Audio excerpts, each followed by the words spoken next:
Hello, good evening. Welcome to the Somerville Historic Preservation Commission meeting of October 19th, 2021. It is 6:52. I'd like to call the meeting to order. Just to mention, pursuant to Chapter 20 of the Acts of 2021, this meeting of the Historic Preservation Commission will be conducted via remote participation. An audio recording of these proceedings will be available upon request to historic@somervillemat.gov. And as I mentioned, at 6:52 now, we'll start the meeting. And let's just begin with first case, which is advisory review for 59 Cross Street. Chairman Parks, do we want to do introductions? Oh yeah, I just got ahead of myself.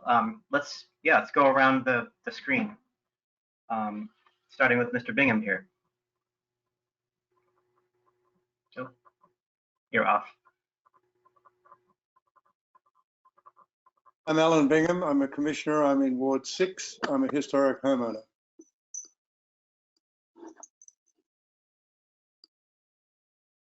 Oh, sorry, I was muted. Mr. Falvey. I'm Ryan Falvey. I'm a resident of Ward 2 and a commissioner. Mr. Bauer. I'm Dick Bauer. I live in Ward 3. I'm an attorney and I was trained as a city planner. Thank you. And Vice Chair Kelly. Hi, I'm the Realtor representative on the board, or on the commission rather, and am also a historic homeowner in Union Square. And Mr. Wiley. I am Adam Wiley. I'm a resident of Ward 2, and I am a contractor and construction manager. Thank you. And Eric Parks. I'm the chair of Ward 3 Historic Homeowner Architect member. And our staff with Wendy. Check. Hi, I'm Wendy Checkwitz. Complicated Polish last name. I'm the preservation planner for the Preservation Division. And Ms. White. And I'm Sarah White. I'm a senior planner with the City of Somerville in zoning and preservation. Thank you. Okay. Let's pick up with 59 Cross Street, which is an advisory review for the restoration of exterior windows. This is related to the CPA application process. Do I have anybody here from that group? I will ask that whomever is here for 59 Cross Street, please raise your hand. It looks like it's Doug Manley. I will unmute you in a moment, and I just want to see if anyone else is here. Okay.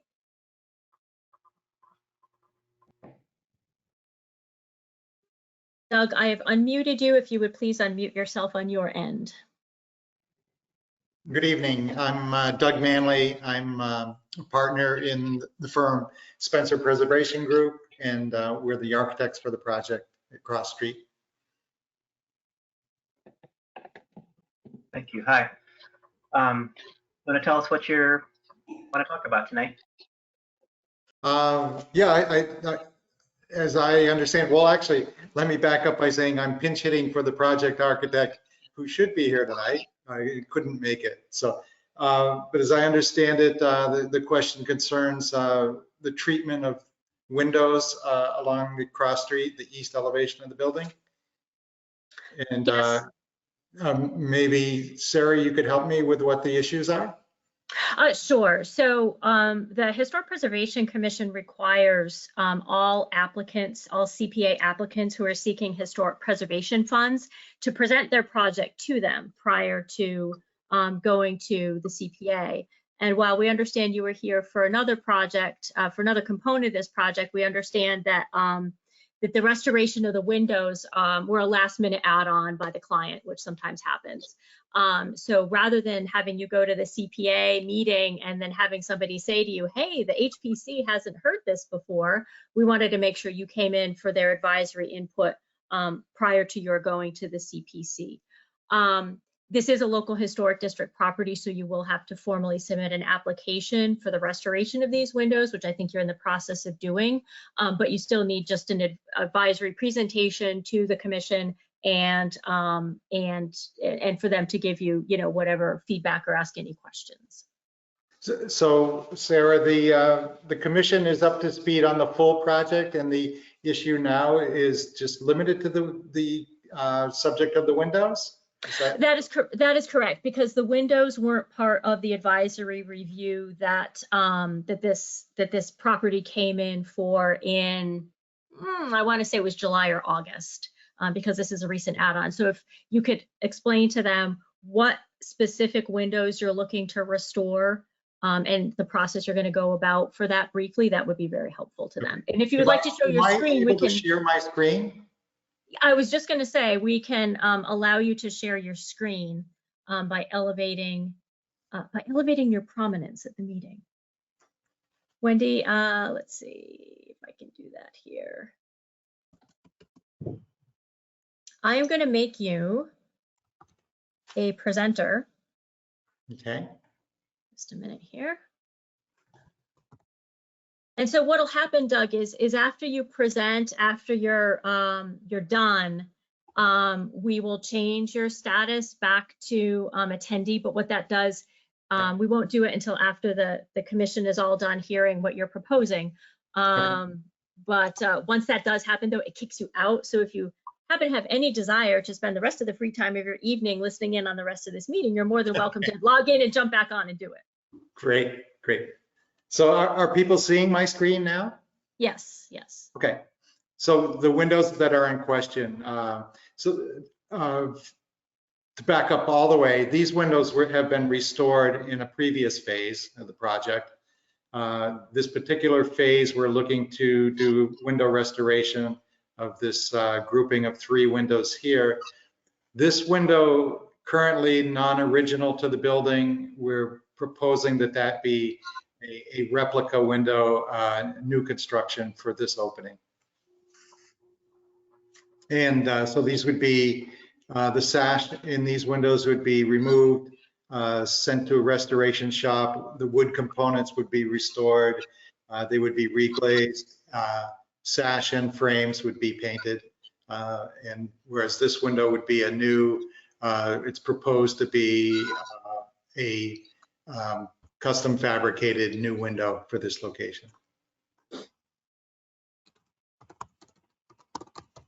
And I'm going to unmute Roberta Cameron, who is our CPA manager, because I think she might want to weigh in a little bit as well. Hello, can you hear me? Oh, good. There you are. Okay, thank you for unmuting me. I just wanted to to join in and say I'm the Community Preservation Act manager. So I received the application and will be sharing it with the Community Preservation Committee members as it's going to be presented to the committee and to the public next month. And I wanted to just bring up that the purpose for this review this evening, for the advisory review, is to ensure that the project that's being presented to the committee, that the scope is going to be permissible by the Historical Commission, so that we can ensure that the scope and the budget that they're bringing to the Community Preservation Committee are appropriate for what they will be able to actually complete as a project if they're funded. So the input that we're looking for this evening is to ensure that this is a project that could be able to go forward as it's proposed. And if I could add, and thanks, Roberta, if I could add to that too, I would say that, you know, if the HPC has specific questions regarding like how the restoration might happen, like the type of wood or techniques or things like that, that they should feel free to ask, because what that might also do is potentially, click some questions in or some thoughts in with the applicant team as to some things that maybe they need to think about, maybe they hadn't, maybe things that could adjust their scope, or things that they need to consider when they're doing their budgeting. So if the commission has any questions, relative to any of that, et cetera, you should feel free to weigh in. I just want to be clear that this doesn't, whatever the commission says, doesn't constitute a formal HPC approval of the project. I know Roberta knows this, but just to make it clear for the audience as well, because this still, we'll still need to review the formal application for it from an LHD design guidelines perspective. But I think whatever helpful feedback you all can give now would really help the applicant team too. If I may, through the chair, two things. Firstly, this was not part of the initial submission that came in. So I presume this is a submission for next year, not for this year, because it's missed the deadline. And secondly, why would you not restore the alternate number 2 window instead of replacing it? And if you did replace it, what would you replace it with? Okay, I guess let me answer the second part first. That window was not an original window to the building, so it's was very poorly constructed and is very badly deteriorated beyond the point of which restoration would be done. I mean, those windows existing in the building in earlier phases, when we've been able to restore them, we have, and that's the route that we've taken. But with this one, we believe is just too far gone and was not an original piece and is not particularly historically accurate for the building. So we're this configuration you see is based on historic photographs that we've used, and we would propose that it's a custom fabricated wood window. Thank you. This is Adam Wiley. Just to tag on to that, my assumption would be that the custom fabricated window, that you're going to match the profiles to the other windows so that it looks as if it was. That's correct. That's the intent. Yes. All right. That's what I assume. Thank you. Thank you, Adam. Eric, your question on the circular tops, the transoms, were those originally glazed, or what's the plan with those? Yes, they will be glazed also. Okay, with a single piece? Yes. Yeah. There's, I should say a little more behind the space. This is just vacant, empty, unheated space in the tower behind here. So. Okay, because these drawings don't appear to show that work above in the circular tops. But yeah, that's great. This is splitting hairs, but I see the other round top windows have a vertical division. Would they be yeah, these are original windows from the building. It's how they were configured. Okay. Oh, but that's like strangely enough, yes. Okay. But the bigger picture is this is great. I mean, as far as we're the Historic Preservation Commission and you're restoring the windows, and so there's nothing about this project that we wouldn't recommend approval on that I can think of. I'm presuming it would be non-reflective glass that you'd put into that alternative number 2 window. I'm sorry, the question was, were we considering reflective glass? That you wouldn't use reflective glass. No, I think we would still do a clear glass as in the rest of the windows elsewhere. Thank you. Okay. This is Adam Wiley. I was just going to ask a similar question. I know you mentioned reglazing. Is the intent to use as much? I know in that process sometimes you can't save all the glass, or some might already be cracked, but intent to use as much original glass as possible, and then where you do replace, use a historic glass that matches with the rest. Is that the plan? That's generally the intent. Is if the glass, when it's removed, if it's not completely bedded in putty and can be taken out without breakage, we intend to reglaze with the existing glass. And yes, we would try to match, if there's character defining waviness in the glass, we would try to match that with the new glazing, with a replacement. Great, thank you. Anybody else have any thoughts on this?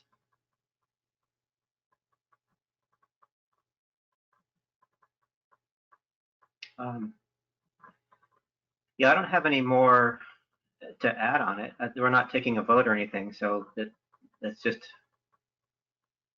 I think it's a good thing to do.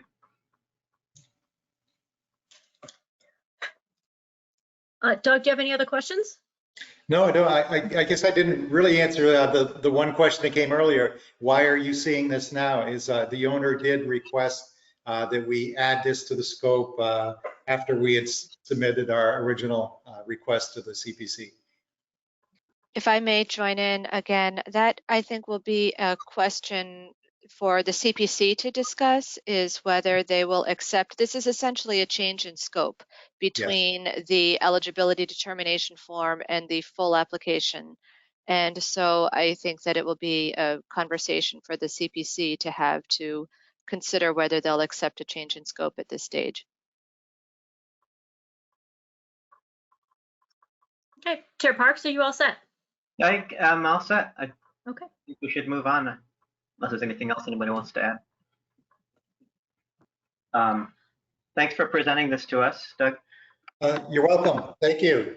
Thanks, Doug. I'm going to demote you now, but you're welcome to come back. Bye-bye. Bye. Okay, well, let's move on to the next case then, which is an alteration to a local historic district. HPC ALT 2021.38, 10 Arlington Street.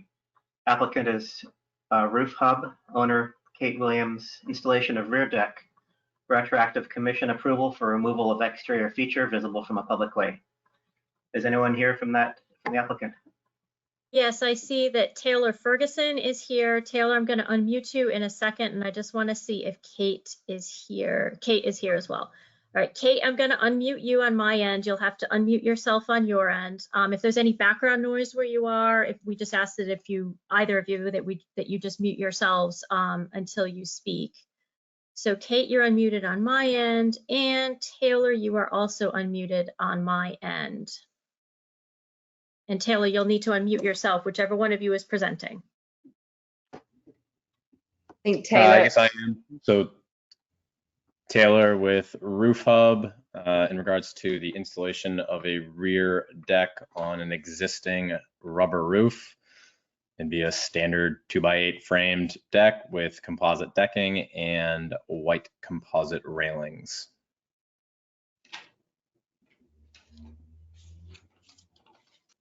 There's also a second part to that application, which is an after the fact removal of a chimney in the same location as to where that roof deck will be going.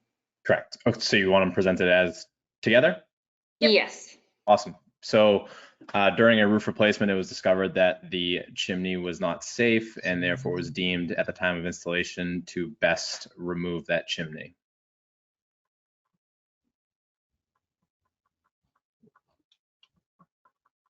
Okay, and there's no part of it, it's capped below the roof line currently?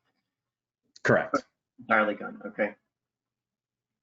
All right, I've seen your drawings. Anything else you want to say before we discuss, take public comment? Not that I can think of in terms of the overall safety of it and the longevity of the roof, while also meeting the needs of a homeowner who wanted to extend an outdoor space of their property. Okay. Actually, you said the homeowners, is anything that she would want to add? We normally go to public comment next. Oh, not at this time, thank you. Okay. I believe we decided to switch to public comment before we deliberate as a committee. Yeah. Is there anybody, member of the public, who would like to speak up about this case?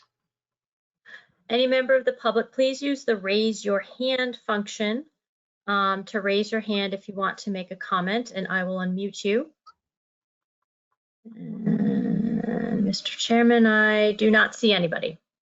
All right. You may close the public comment. Public portion of this case, yes. So, committee, what do you think? I guess let's see what you all think before I weigh in.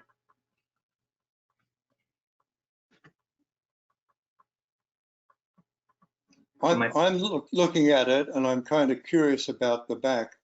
On the, it talks about a new guardrail and a new solid wood top rail, but it doesn't talk about the balusters. And I'm looking at this and imagining that This is some form of wire, like that stainless steel 119 wire that people seem to string across balconies. So I'm not sure whether that would be appropriate or not when I look at that. So if you scroll down to page 15, there is an image of what the balusters would look like. Page 15. Yep. They're just square white balusters.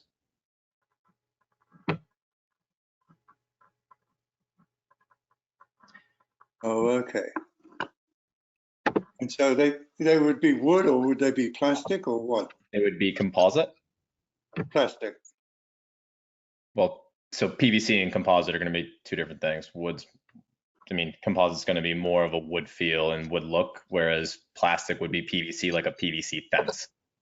So you have two distinct looks with those two different types of materials. Chairman Parks? Yep. Before we get on to the particulars of the roof deck, can we address the chimney that was removed without our review? Can we address that first as to whether the chimney is okay to be gone, or if the chimney needs to be restored? Because if the commission decides that the chimney needs to be restored, then the deck is moot. Sure. Or I suppose perhaps a deck could be built around the chimney, but I think we need to talk about the chimney first. Sure. Let's talk about the chimney. I don't know if you've all been out there. I went out there today to look it over. From what I can tell from the street, it's the right side elevation that's visible from the main way. From the rear, you can't really see it thanks to the tree. I mean, you probably could if you squint, but it's pretty well blocked. But it's the right side on Arlington Street where you can get a nice view. But it's not clear to me how much the chimney would have been visible. It depends on how high it really was.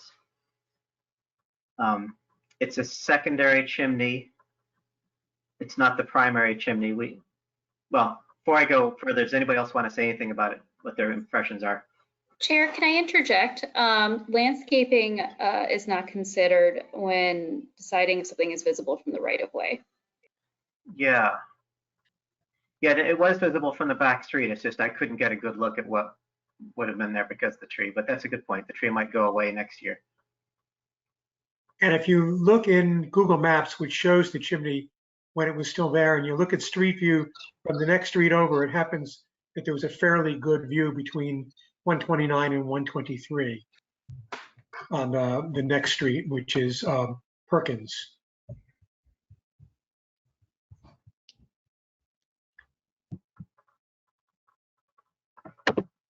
It's also, because there's a parking lot next door to it, it makes it much more visible from the Arlington Street than it would be if there were still a house where that parking lot is now.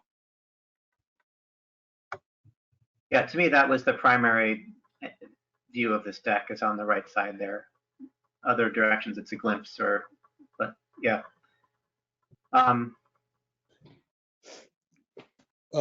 This is Adam Wiley. I guess I know I heard a comment that was made that the chimney was deemed to be unsafe. This would be maybe a little bit easier. Is there any kind of photo evidence or documentation that showed that was unsafe or about to fall? Because I have to say the fact that it happened to be in a place where you want to put a roof deck doesn't, hearsay is a little bit hard to say that the chimney was unsafe and that was a reason to remove it. Right. So the roof deck contractor, that's the first thing that pops into my mind. Sure. The roof deck idea was actually a secondary thought, just because after we had started the roofing project, Kate had discovered through our website that we do roof decks as well. That being said, the chimney itself, I believe, stood about 8 feet and was leaning over. And this is also with the assistance of an iron bar that was going from the top of the chimney to the house itself. So at some point that was installed to, again, prevent it from toppling over. But even during the installation, it was something where even our workers felt unsafe being close to removing the roof, and it was deemed that it was better off being taken down as opposed to being left up there. Do you know what was the chimney serving? Was it space heaters or I assume it's not for the main boiler. There's nothing connected to it. Okay. Chair, if I might also interject, there was something that I missed in my original analysis, which is also there is a door that is leading out to where the proposed deck will be, and that door was not permitted. However, that door seems to have been there for quite a while, but since it looks like it's been there, it looks like it was installed since it had become an LHD. So it was something that would have needed permission. And we don't know when or by whom. Okay. Not that we could see. I didn't see anything in the building permits either.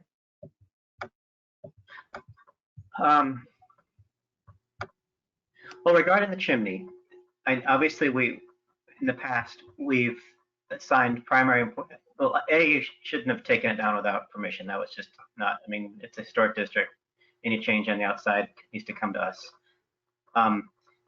That situation notwithstanding, we tend to view the relevance of a chimney to the architectural, the importance of the structure. So certain buildings, a main chimney has a much more prominent use. It's a much more intertwined with the style of the house. Rear chimneys, where it's largely not so visible, utilitarian. There are different schools of thought. Some people would say it reflects the history when that was once for a kitchen stove or something. Others would say they're sort of ancillary and they're not such a big deal. I tend to take more of the latter view on things like this, where it's not important enough an element to prevent a roof deck or to get in the way of some other use. And that's why we've tended to allow them to go, not always. So that's my first thought on this. Chair Parks, I agree with that sentiment that as a secondary chimney, its loss is not terrible, but obviously we should have had an opportunity to talk about it in advance. But I'm not terribly sad that it's, that it's missing, because I think, the overall historic nature of the property is still clear.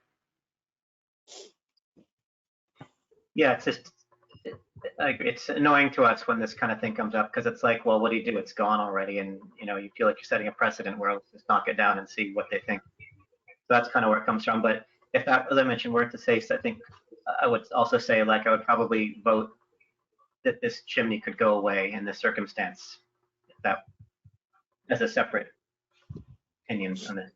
What does everybody else think? Well, I'd like to add that, and so on Google Maps, when you look at it from Lincoln Street, you get a clear view of it. I don't know what year this is from, because it was actually before the property was restored and painted, so it could be quite old. But being a Mason, I'd be surprised if the chimney got in as worse shape as you said it was, and from whatever year this photo was taken. It actually says image capture August 2019. So I guess I'll just say that from principle, a better approach would be to apologize for removing it rather than to say that it was unsafe and had to be removed. I just, from experience being construction, it doesn't look like this chimney was beyond repair.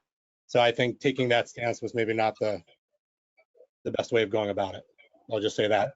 I will say I see that it's already gone. There's nothing we can do about it, and I agree it was a secondary chimney, but I think the approach of just saying it wasn't safe might not be the best way to handle it.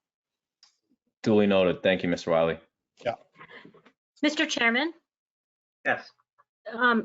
Could I just add something really quickly, not just for like this applicant, but for all the applicants who are here, is that, when something is removed without the permission of the HPC, and also, as in this case, removed without a building permit, the HPC can require that an illegally removed building component be replaced and be put back. So that is within their purview to require. So I think that that's important for all applicants that are listening to hear. You know, it's up to the commission as to what they're going to do in this case, but that is within their purview to do. Thank you. Thank you, Mr. Chair. Anybody else? Mr. Bingham, Mr. Falvey, Mr. Bauer? I think my cut on this is the same as the people who have already spoken. It is only a secondary chimney, and what's more, it was a secondary chimney in a flat roof in the back, so it has no interaction with the main roof line. And that influences my thinking on it. On the other hand, as noted before, it's in some ways sort of unusually visible, since it happens to be visible from several other streets around, and it's unusually visible because of the parking lot next to it. That would be a factor in the direction of pushing to keep it. But I think on balance, I come out where other people do in saying that it is a sufficiently unimportant feature that it's okay that it be removed and that a deck be put in its place.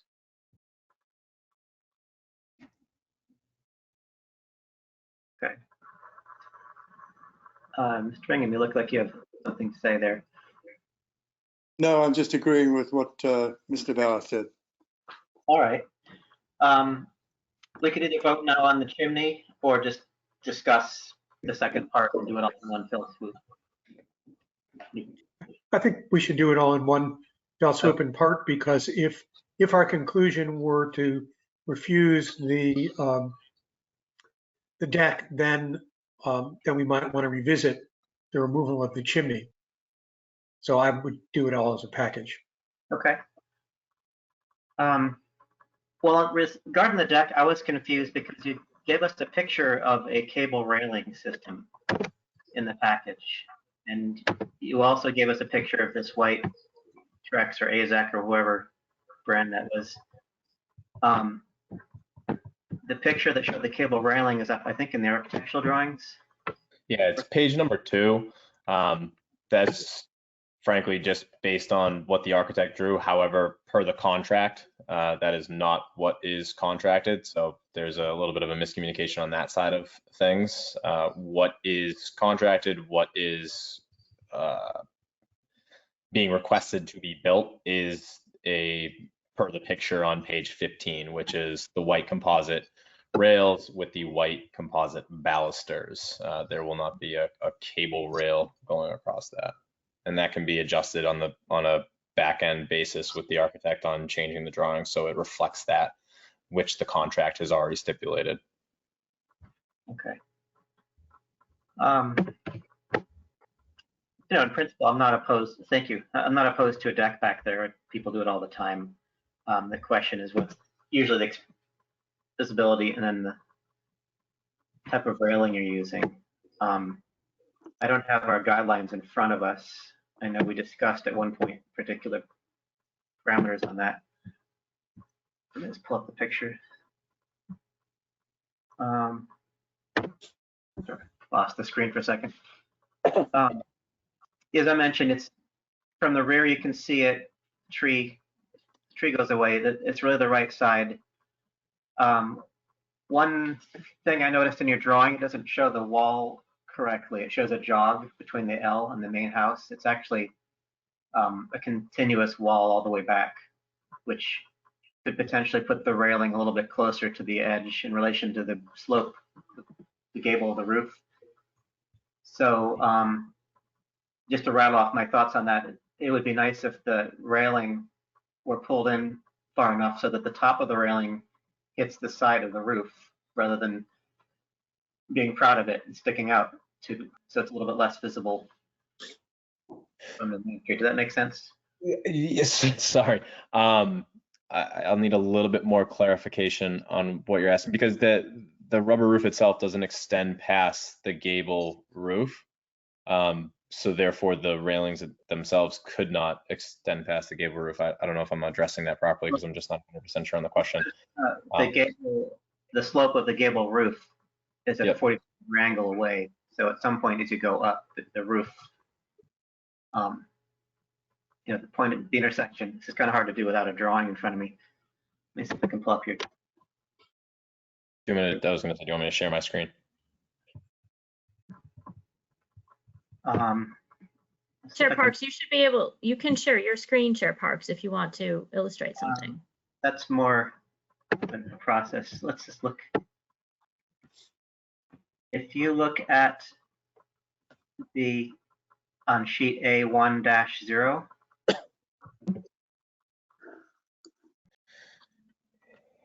drawing 3, third floor elevation, Got it.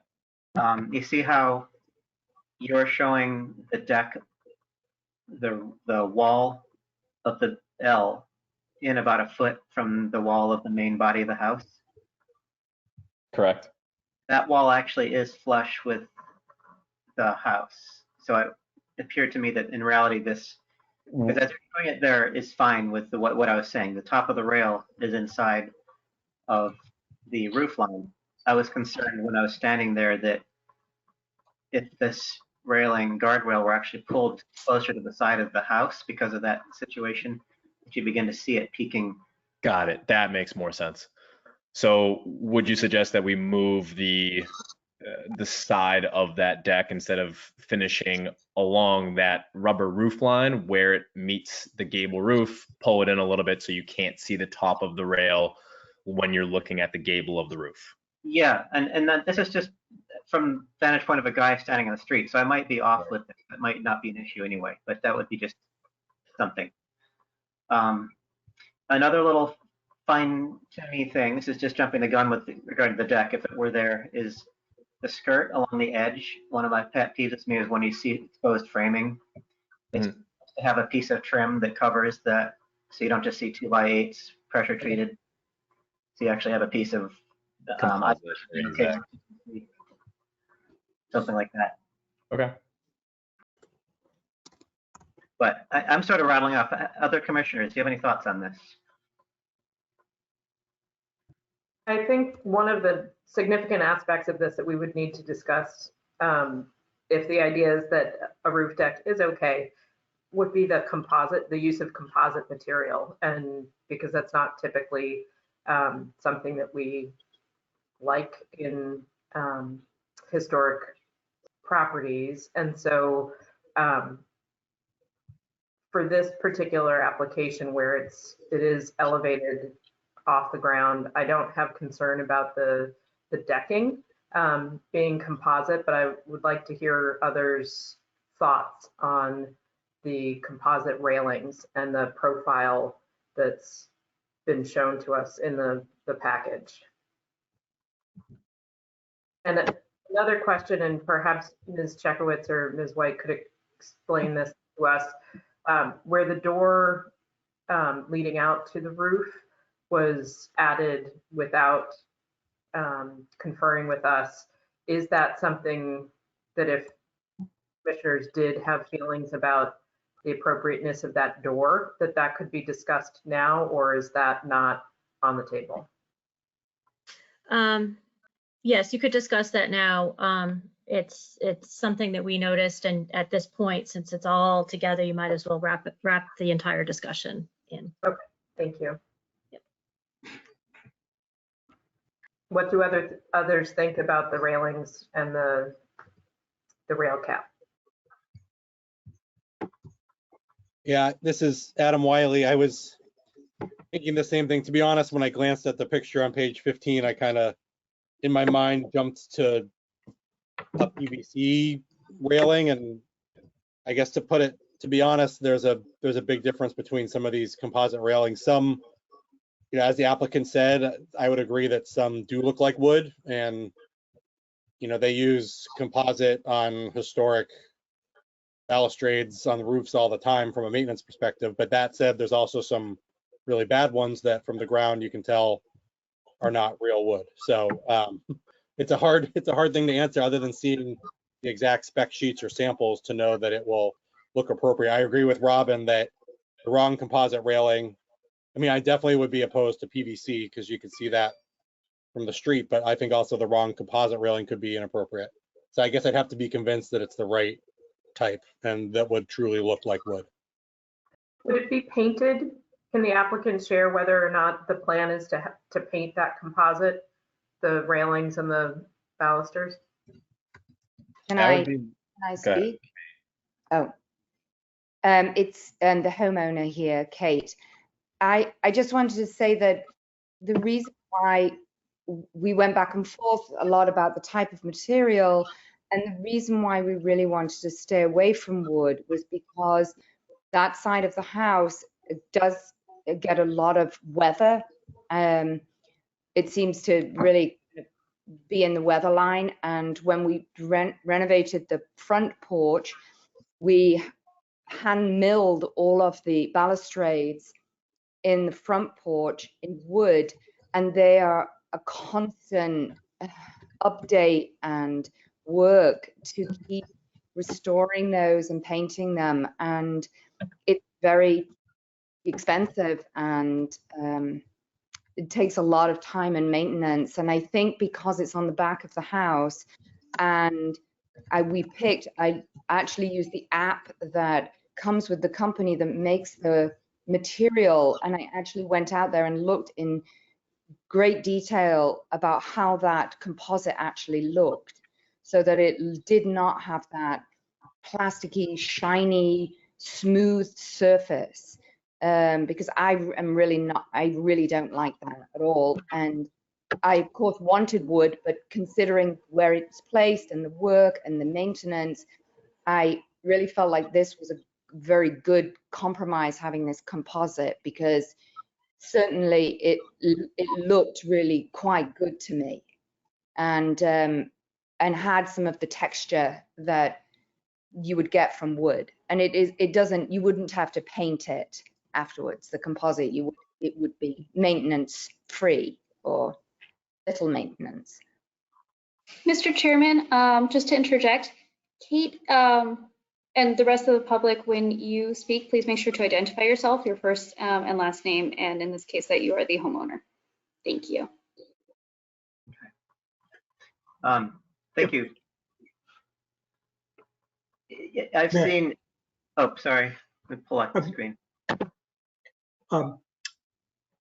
If we think that composite might be okay under some circumstances, depending on the specific materials, is the appropriate thing to do to ask for staff review of the actual materials before the project goes ahead, rather than trying to answer that question here? I would be okay with that if staff is.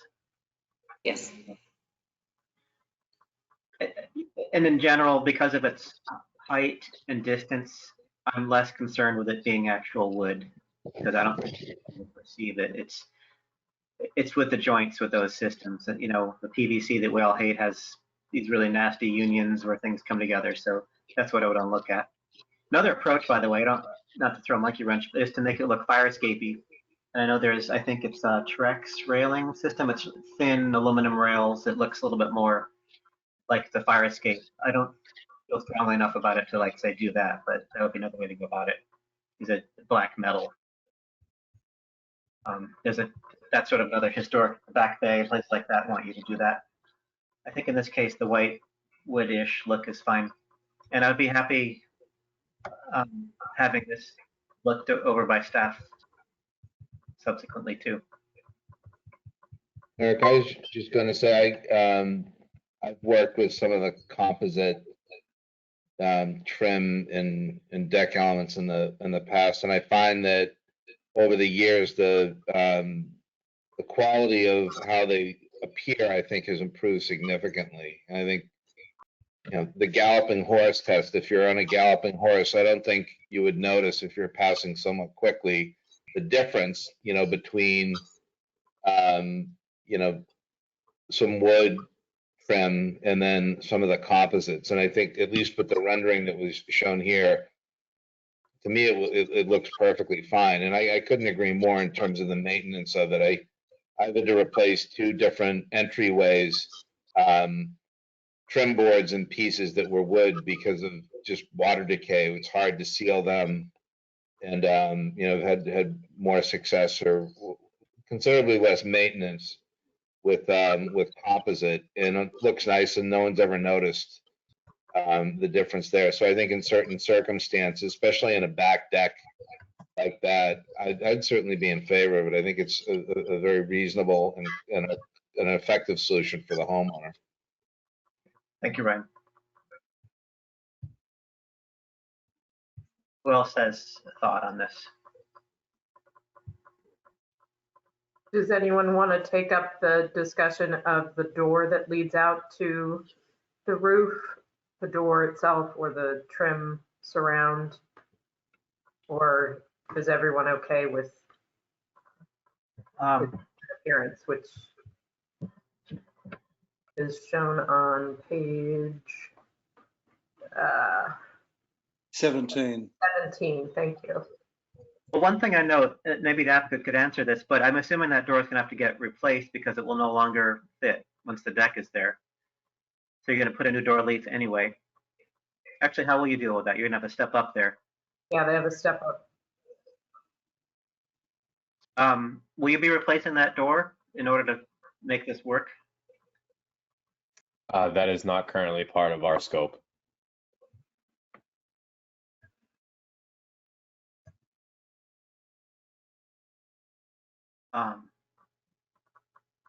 Okay, well, you might want to consider it just for whether, I'm just trying to picture what happens.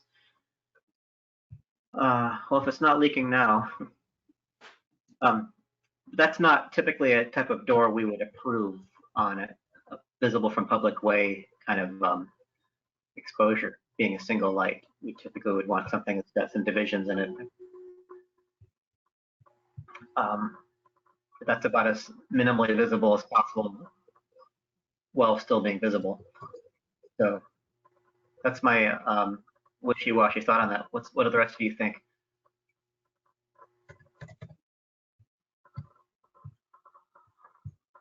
We can't see it in this image, but the flat stock around the opening. I mean, the door doesn't seem appropriate, and then the flat stock around the door opening also does not fit with the rest of the trim of the house.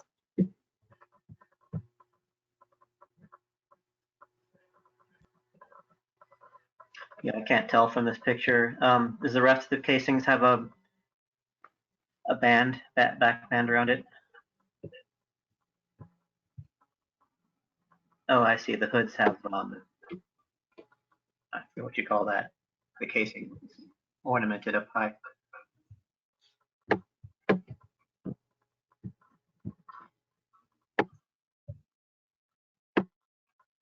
Adam, what do you think?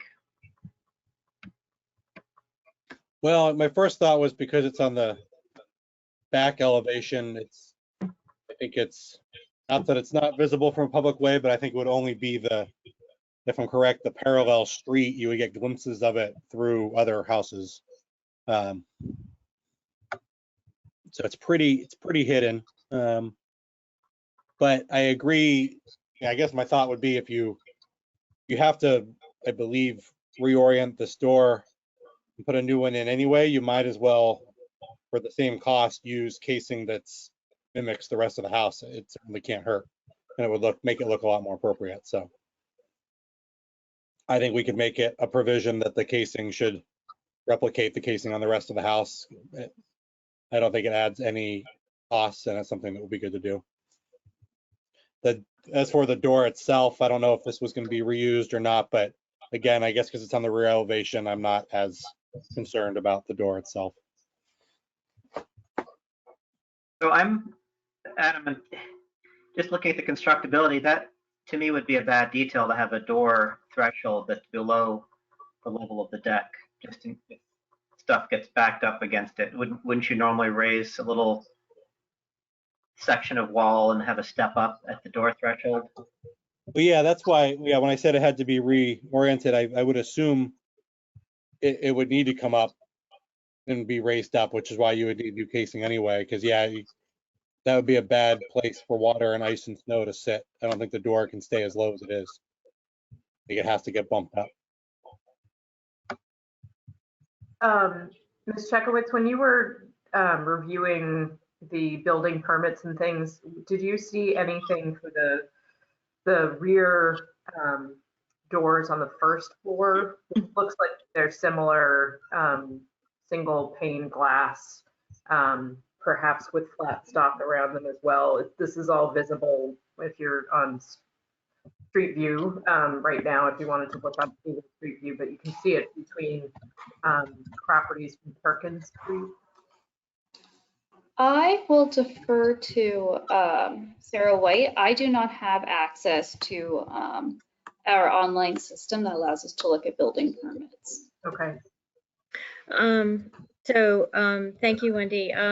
Ms. Vice Chair, which ones are you referring to? The doors in the rear? Yes, so there are doors, first floor double doors at the rear of the house that are visible from Perkins Street. Okay. So when I was taking a look to try to see what the complete trim was around the roof door, it looks as though the first floor doors are very similar design. And so I'm just wondering whether those may have been done after it was part of the LHD and perhaps not with permits, or if it predates it and so it's not within our purview. Well, this has been an LHD for quite a long time. And just looking in the online building permit database, which goes back to at least 2014, there have been no building permits pulled for those doors. While you continue your discussion, I will look at our networked files for historic preservation to see if there were any approvals for rear doors in the meantime. Look at the picture. That's been there for a while. There's already paint loss and stuff like that. So I don't think that's the reason you added. Obviously, it's after it was made an LHD, but I don't think that was like yesterday.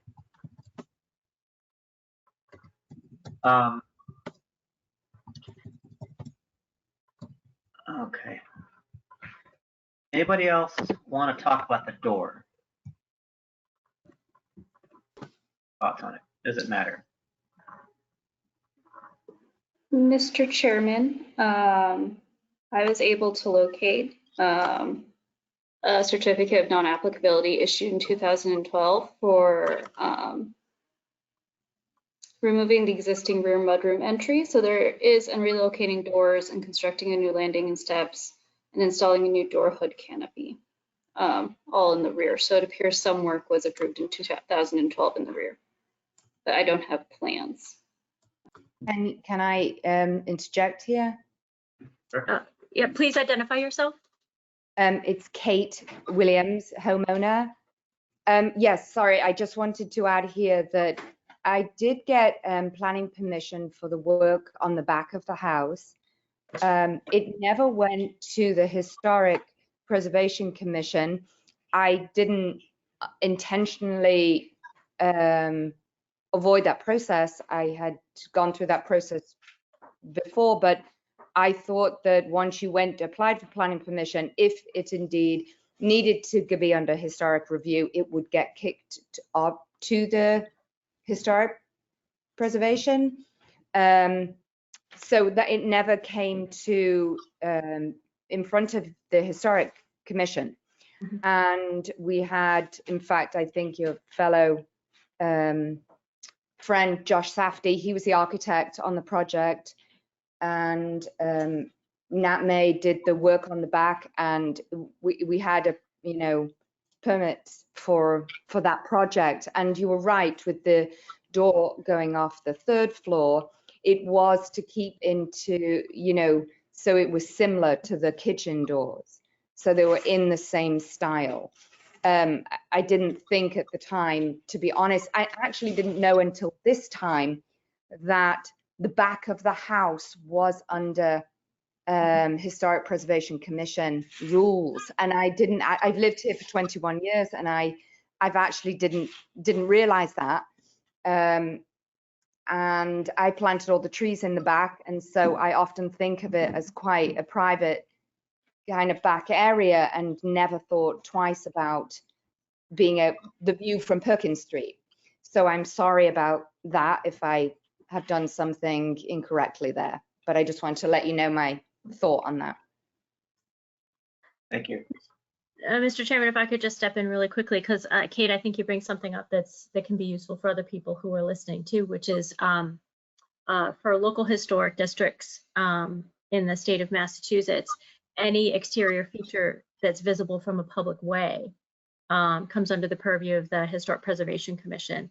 And so that means any part of your house that's visible from the public way on the exterior. So it could be the side, the front, or the rear. So you know now, and you know, yeah, thank you. Go forward with that. The real estate agent actually didn't clarify that at the time. They don't. Yep. Yeah. Yep. There are a lot that. So Vice Chair Kelly is a real estate agent and she knows all this stuff, but I think that, you know, a lot just don't, right? I live in a community where they don't know either. So, you know, I think there are a lot of misconceptions. And Yeah, just one of my reasons for buying this house was that it was a historic house. So I'm definitely a believer of following the rules as far as the historic integrity of the house, and the entire inside of the house is pristine to its original features. But I really didn't realize about the back. So thank you for clarifying that. And just to follow on what Ms. White was saying earlier, Ms. Chekowitz referred to it, but to be clear, it's visibility from any public way, regardless of landscaping. So it doesn't matter if it's obscured by a tree or a bush or whatever. So we have to, or a fence. Yeah, we have to imagine it, you know, what would be visible without those things that may be there now, but won't necessarily be there in the future. So yes, thank you. Thank you, Robin. I had a question. So you're saying that this door off the deck received a certificate of non-applicability for that work. So what was the scope for that? Just downstairs? Seems to be. Wendy? Yes. Yeah. Yes, it looks like that the doors on the first floor and an entryway, there's some reconfiguration that was all approved. Okay. I'm personally not too troubled by the door. I agree with Robin. I think or Adam said that trimming out the casings to match the rest of the house would be a nice touch. In that they match the other openings in the house, which are the other ones downstairs visible from the public way as well then? Yeah, okay. So it's consistent at least. And then in between there's a second floor rear window that is beautifully trimmed with a nice little wooden hood detail, and so it looks quite different from the flat panel, just very plain trim that's around the first floor doors and the roof door. Yeah. In that view from Perkins Street. Okay.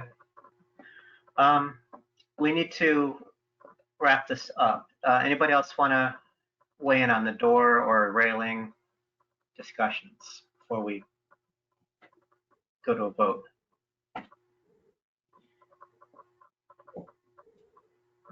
No. I mean, I feel like the back side there is so minimally visible, even though it is visible, that I'm not as worried by the door there. It's my personal feeling. And I would like to have the staff review the composite railing, my two things. Everybody ready to vote on this before? All right. So we're going to vote on the removal of the chimney and the deck as drawn, with the proviso, or not the proviso, but the point that the railing is a composite railing, not the horizontal cable railing as shown in one of the drawings. And the railing composite product will be reviewed by staff.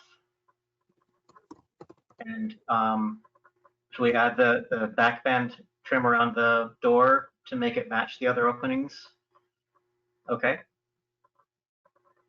Anything else? Mr. Chairman, I believe it might have been Adam who also, sorry, Mr. Wiley, who also requested that there be a wood skirt around the bottom of the porch, if that is approved. Okay. Yes, yes, thank you for reminding me of that. Yeah, that there be finished material at the perimeter of the deck, so we don't see exposed framing. And I'd be okay with PVC in that location because it's way up high. It's the same reason as we are with the railing. Okay, wrap it up. So all in favor of that, say aye. Aye. Aye. Most of you are muted. We'll go to the, aye, okay. Mr. Bingham. Aye. Okay, Mr. Falvey. Yes. Mr. Bauer. Aye. Vice Chair Kelly. Yes. And Mr. Wiley. Yes. And I vote yes as well. There you have it. Thank you. Mr. Chairman, yeah. We also will need you to vote on the chimney. Oh, didn't we wrap that up at the same vote? Thought we did. I We thought didn't? we did. Nope. Okay, all in favor of allowing the removal of the existing, formerly existing brick chimney? Aye. Aye. Let's go through the vote again. Mr. Bingham. Aye. Mr. Falvey. Yes. Mr. Bauer. Yes. Vice Chair Kelly. Yes. And Mr. Wiley. Yes. And I vote yes as well, Eric Parks, Chair Parks. All right, I think that wraps that one up. Thank you for coming to see us. Thank you, Chair Parks. Welcome. Thank you, committees, members of the board. Thank you. Thank you. Let's move right along then to our first determination of historic significance case. And I think the first one is one that we continued from last month, which is HPC.EMO 2021.20, 16 Woodbine Street. Applicant is Sal Caruso, owners Mark R. and Jill T. Ardolino, and it's a demolition of the principal structure. Are the applicants here tonight? Mr. Chairman, I know that Sal Caruso is here. Sal, I'm going to unmute you. Just unmute yourself, and then I'd like you to let us know if the owners are here as well. You're all Yes, set, Sal? he is here. He's by phone. Mark Adolino. What's that last name again? Could you say it? Adolino. A-R-D-O-L-I-N-O. Mark. M-A-R-C-K. M-A-R-C. Sorry, I apologize. Could you repeat the spelling one last time? I didn't get it all for the notes. A-R-D-E-L-I-N-O. Thank you.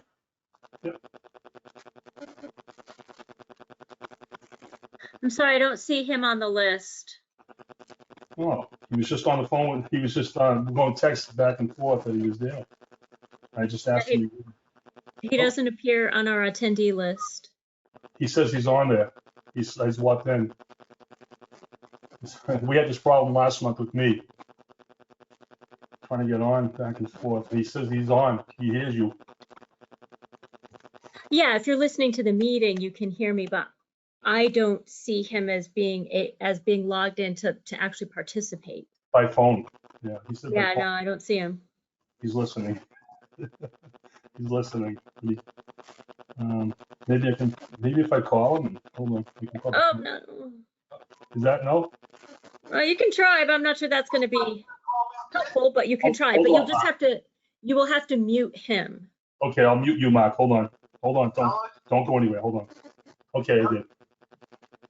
Okay, so basically he should indicate, keep him muted. He'll have to indicate to you when he wants to talk, because if he talks at you while you're also unmuted, it's just going to be chaos. I So tried. if you could coordinate that way, that would be really helpful. Okay, I'll try my best, yes. Okay. All right. Okay, Sal or whomever, Mr. Chairman, go right ahead. All right, meeting.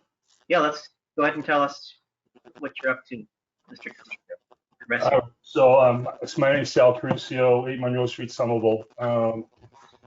Mark had come to me. We did number 15-17 Woodbine, and I'm in the process of doing number 19 Woodbine Street.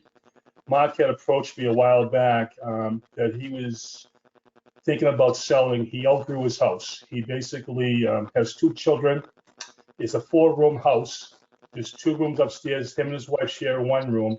His daughter shares the other room, is in the other room, and 1 bath in between. His son is on the 1st floor and sleeps on a couch. And then there's a kitchen. He approached me, he said, Sal, I've had 4 mortgages and I can't get any more. I can't do anything more. And he asked me if I'd be interested in buying. And I said at the time, no, I wasn't. I've done enough. And then he approached a lot of other people and they also wouldn't buy it. Mark and I came to an agreement that I would buy it under the condition that obviously I could demolish it and put up in a 2-family house. And that's the only way I could do it.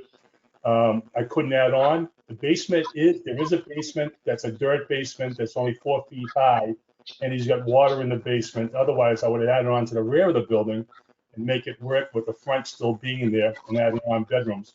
It wasn't feasible for us to do that. And that's where we're at right now. And I understand, and Mark understands the weight and the process of the historical commission. So, well, that's where we're at right now.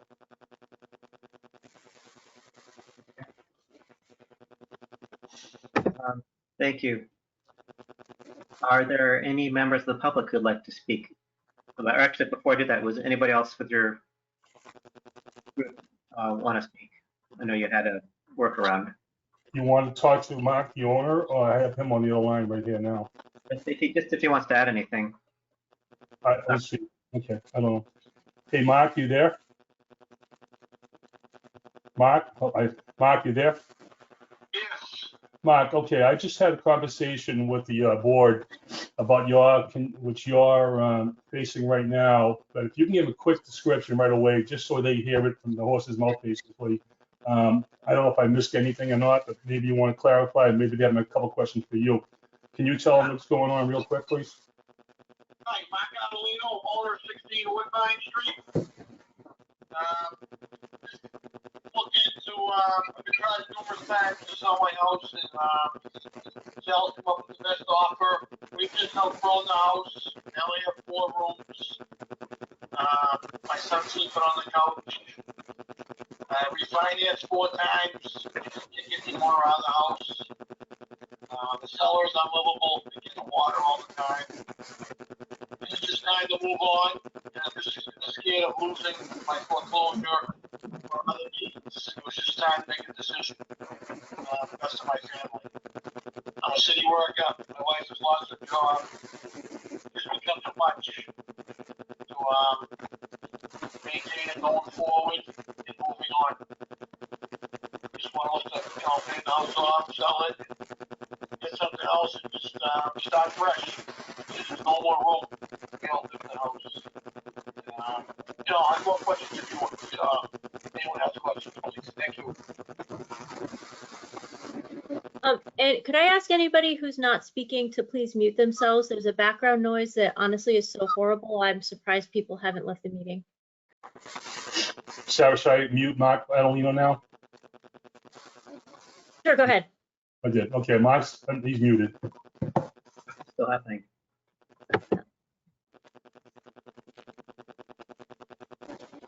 Hello? Yeah, Mark, just stay on the line. Don't go anywhere. I still hear it. Do you, Miss White?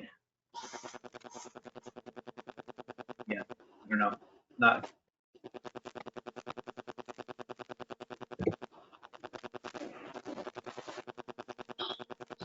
I was muted. Thank you for that. So just to clarify, you would buy this, and the current owner would not be re-inhabiting it. He would be moving on to someplace else. So you are essentially the future owner of this house. Yes, I am. Yes. Thank you. Let's move on to members of the public. Is there anybody who would like to speak? So for any member of the public who would like to make a comment, if you would please use the raise your hand function. I will go down the list a couple of times to say if I see any hands. And Mr. Chairman, I do not. And if you'd like, you may close the public comment portion. All right. I will close the public portion of this hearing. Commission, what are your thoughts?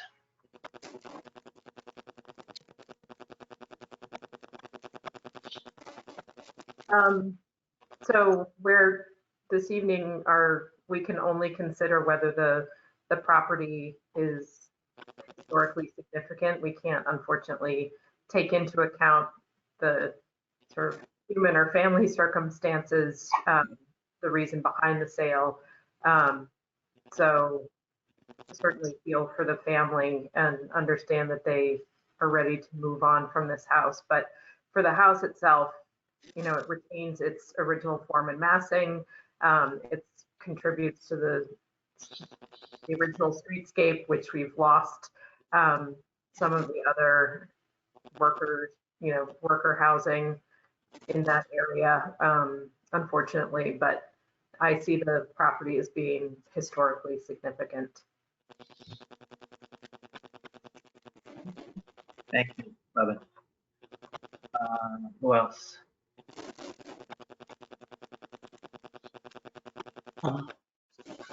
Those are my sentiments as well. I'm troubled by the fact that this was a street of small cottages like this one. And in recent years, a number of them have been replaced with much larger buildings. And it won't surprise me at this rate if within a few years, none of the original houses are left and the character of the street is totally changed.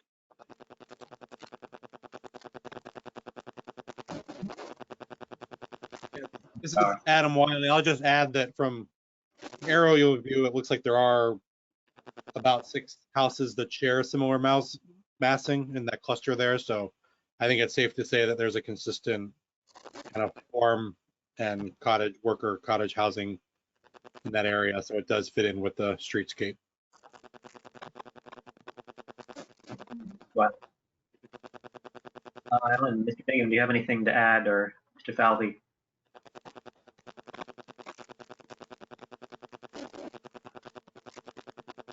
I agree with the comments that the other commission members have shared. I have nothing further to add.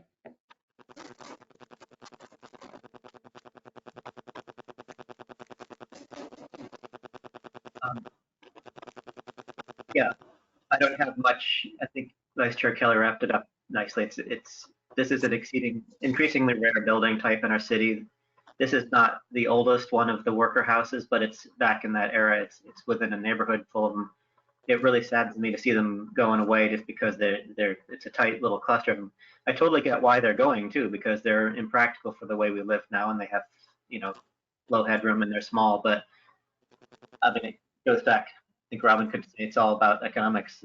No one wants to buy it at that price, but someone out there would probably want it at some price. On the flip side, I see exactly why the owner. Clear, this property has not been openly marketed. So this has not been presented to the buying public through the MLS or anything like that. So it's not been deemed unsaleable. So just to be clear, there is a market for these small houses, but you need to expose them to people other than developers. Yes, and that market addresses the affordable housing market as well, which is something that we desperately need. If I can interject, please. Sure. Yes. The house wasn't marketed to a realtor because every time a realtor came by, they said it was not priced what we would give him. They were going to give him a price for what he's into it for his mortgage. He was coming out of it with break free, so he could not market it at that price.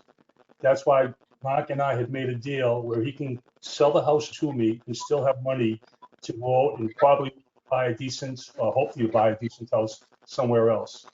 He would not give it to a realtor and pay the 5% commission.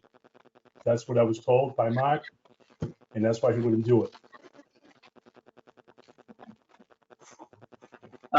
Thank you for that. And just to back up, this is a significance hearing, so as Vice Chair Kelly mentioned, at this point, we're just discussing whether the structure is significant. And I understand. and I would concur at this point that it is a significant structure. Anybody else who hasn't had a chance to speak yet? I think we all have. So I would say let's go for a vote. All in favor of deeming this structure significant, say aye. Aye. Aye. Opposed?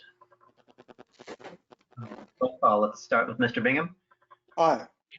Mr. Calvi. Yes. Mr. Bauer. Aye. Vice Chair Kelly. Yes. And Mr. Wiley. Yes. I vote yes as well. And then we do findings for this. And I believe, I don't have it up in front of me, the staff report. It's I think section A. Have anybody thoughts on findings while I fumble my way around the screen here?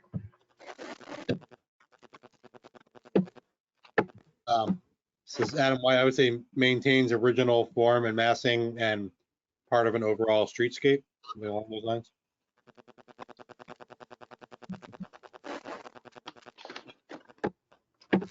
Okay, yeah, it's A. Importantly associated with one or more historical persons, events, or the broad architectural, cultural, political, economic, or social history of the city or the Commonwealth. It's the architectural history reflection of the early era of worker housing and expression of the neighborhood, as what Adam just said. Architectural consistency of that streetscape. Anybody else want to add anything?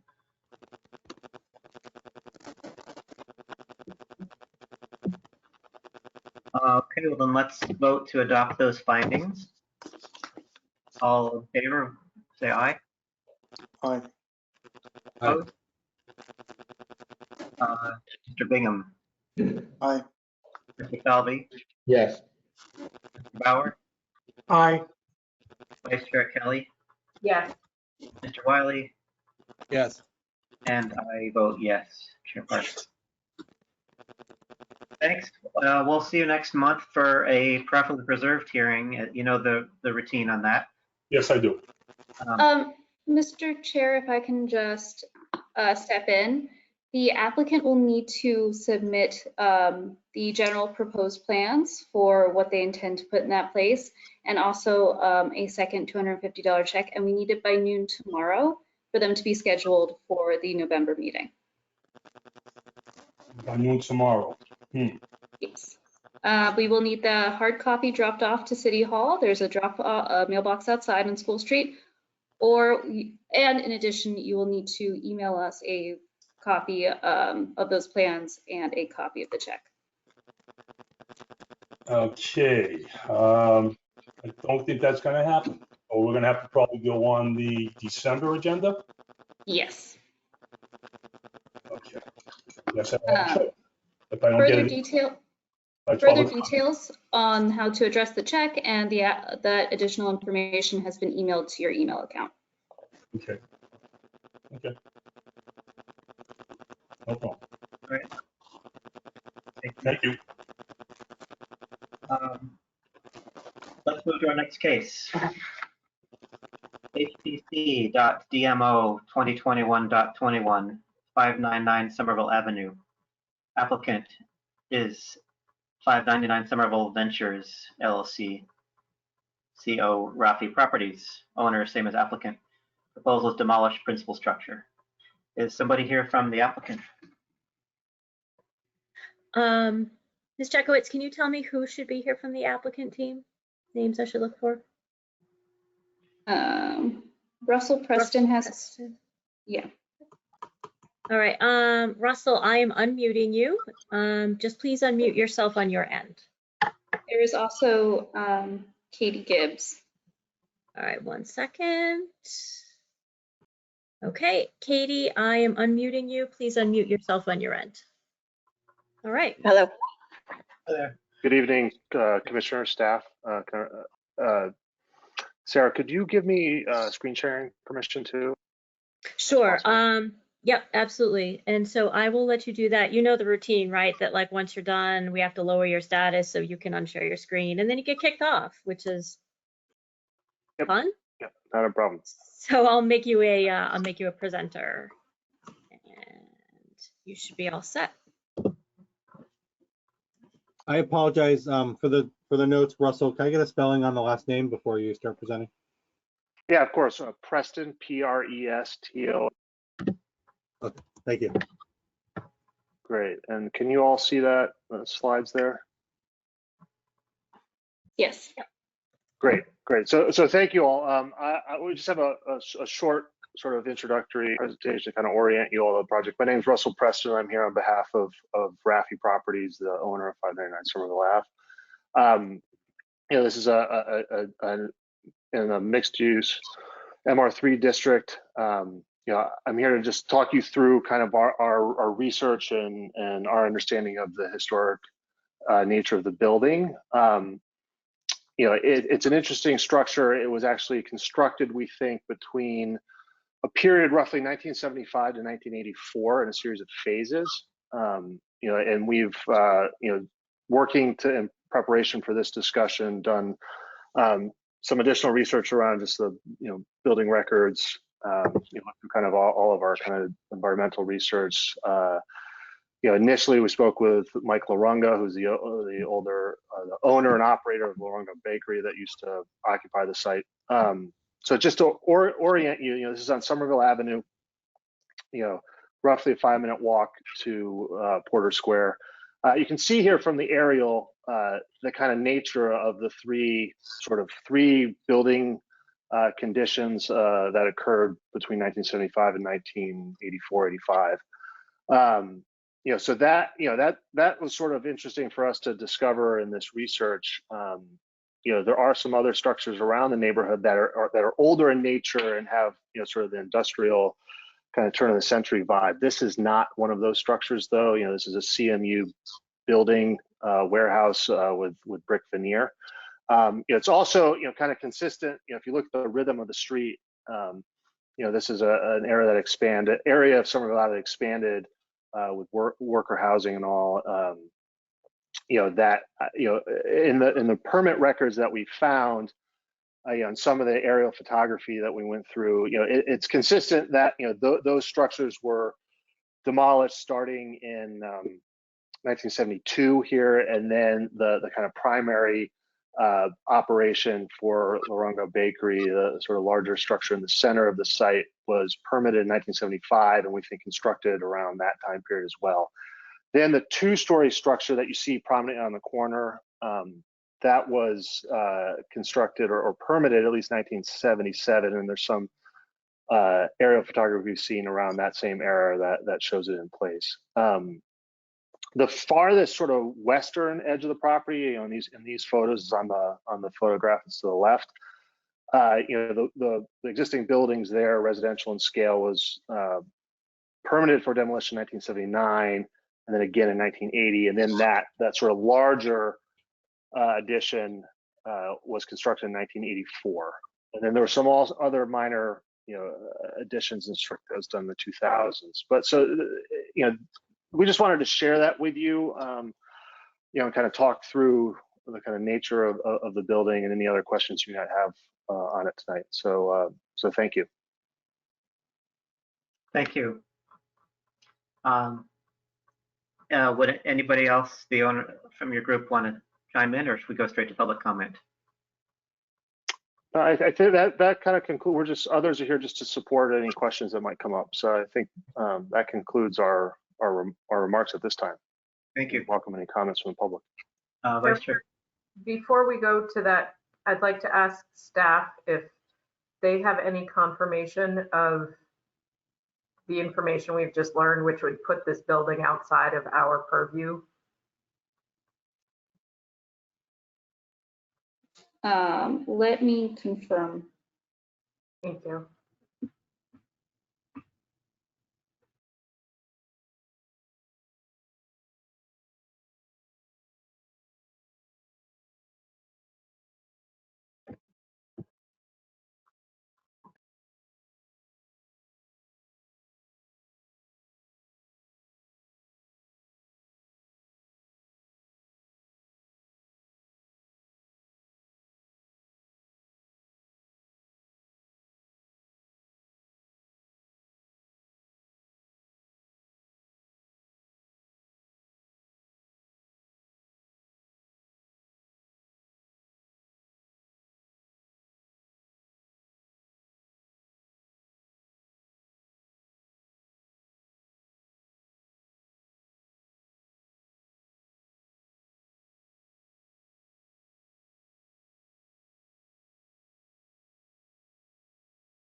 Just figured out how to turn my webcam on while we were waiting.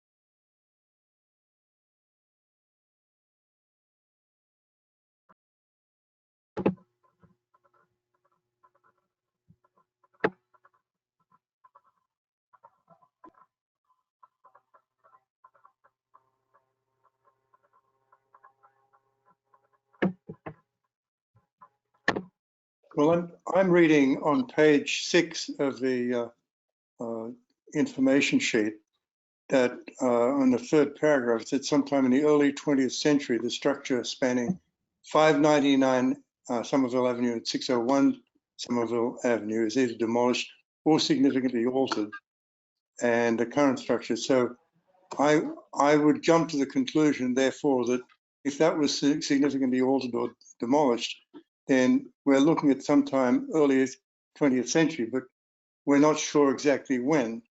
It would have to be before 1950 because we have a 75-year look back period. Yes, so if I can interject, looking through the report and confirming again my research, yes, we're looking by building type roughly 1910s, 1920s. So we have a disconnect. So, Mr. Yeah. Preston, you're saying you based your conclusion on what, permit history? Yeah, during the course of our due diligence, in looking at the property, we did some research on all the previous uses, previous building permits, just kind of the course of that. Really environmental research was what was primary looking at. Just any concerns about previous uses on the site and in the course of that reporting. So we kind of went through that and looked through the building permit history to kind of construct this timeline. So this came directly out of research that we did in that capacity. So you, for example, saw a permit to demolish an existing structure and construct a new. Was it is black and white as that in the permit history? Yes, that's what our research found. And we've got some aerial photography that we kind of went through as well. I'm happy to show that with the commission if needed. Sure. Did you say it's a block wall with a brick veneer? Yes, it is. The whole thing or just the larger, the 2-story portion? You know, we haven't, you know, in this sort of 2-story structure that, you know, from the building permit records we have was 1977 around the permit issue and the construction. You know, that has a lot of the, you know, it's similar in surface material on the exterior, and we haven't demoed anything inside to really see what the wall construction is. You know, these 2 portions of the building that you see here, the black roof section and the white roof section, those you know, are CMU on the interior, from what I, you know, just, you know, painted CMU, and then brick veneer on the exterior. And then I believe the sort of additions that were happening in the 2000s were kind of related to the loading docks, and kind of generally in that regard. Well, this is Adam Wiley, and I'll just point out from what I can see, the Spring Street elevation is CMU, and it's kind of the front facade on Somerville Ave that has brick. And although I will chime in that just my gut feel is that the masonry looks more like 80s than it does early 1900s. That's not to say that there was a new brick facade put over an existing structure, but the current masonry itself looks much newer to me. It's just my 2 cents on the facade type. Thank you, Adam. How long was this in the ownership of the Laranga, the bakery? 50 years approximately. They you know, they did this work. Okay, so you have a person out there who said that he did this work. Correct. Okay. Can I ask, Mr. Chairman, can I interject and ask a quick question? Because I didn't work on this, so I just want to ask some questions. So the previous or the current owner did the work, meaning is he saying he built this entire building from the ground up? It was done it was done in phases, and you know, you can see here, this is the 1952. Well, I go back. The 1938, we can see kind of several structures that, you know, refer in some of the permits as the duplex kind of residential buildings. There was a larger, taller structure on the corner here from our records that you can see here again in the 1952 Metro Boston aerial. Then in 1969, you can see that's still there, you know. Then, you know, 1972 was the first demo permit. So if we jump to 1978, you can see here that kind of what is consistent with the 2-story wing of the building and that sort of central portion of the, you know, of the bakery building, bakery now, as you can see there. So, and then the final sort of phase, you know, which the demo permit was issued in 1979 for this section to the west. You know, that occurred. The permit we have for construction was around 1984. Construction happening thereafter. So. Okay. I've walked by this building about 7,000 times.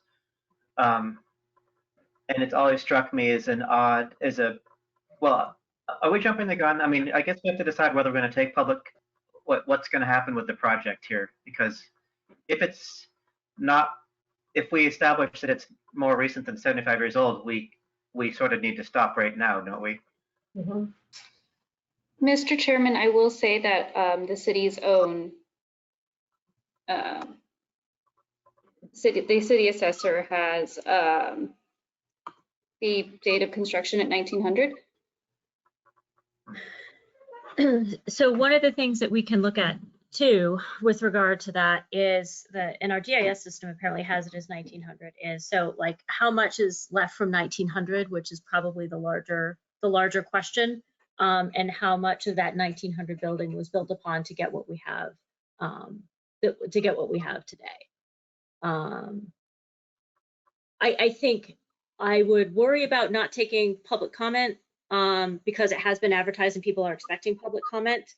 Right. Let them my suggestion would be to take that and then to continue the discussion amongst yourselves about how you're going to address the building based on staff research, based on what the applicant has presented, and based on what you visually see of the building. Like we said, there could be a component of it that's left and that it's been heavily altered. Whatever has happened to this building, it's a heavily altered building from whenever it was constructed. So I think that you also have to ask yourselves the question, is it a building that you would want to see deemed historically significant for any reason, or let alone preferably preserved for any reason, given what its current state is? Like, is there anything remotely remaining, if it even were built in 1900, that merits that either designation? But my recommendation would be that you do open it up to the public first, since it was advertised as being something that the public could comment on. Okay, let's do it. Let's proceed with that. Thank you.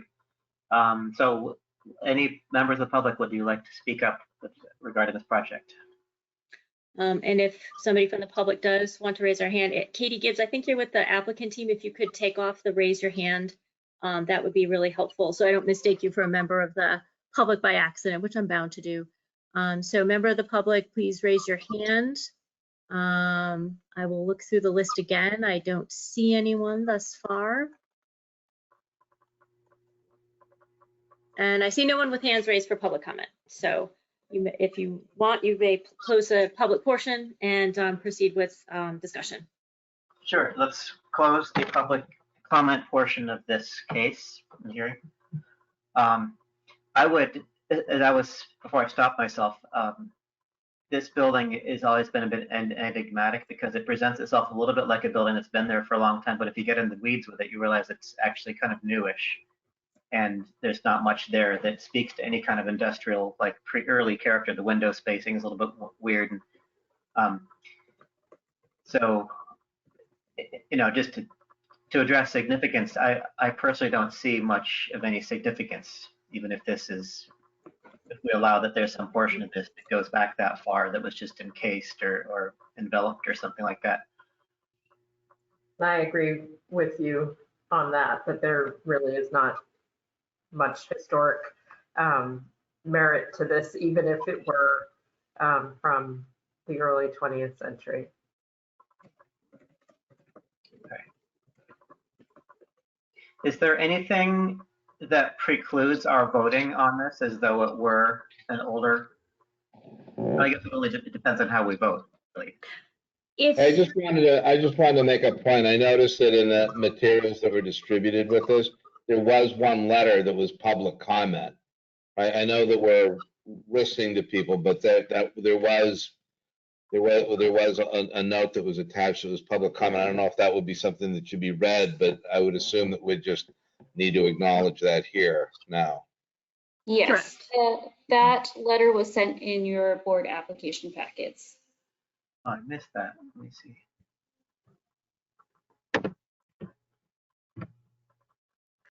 So yes, you could just acknowledge that you had received a letter from, and state who the person is, and that you accept that as part of the record.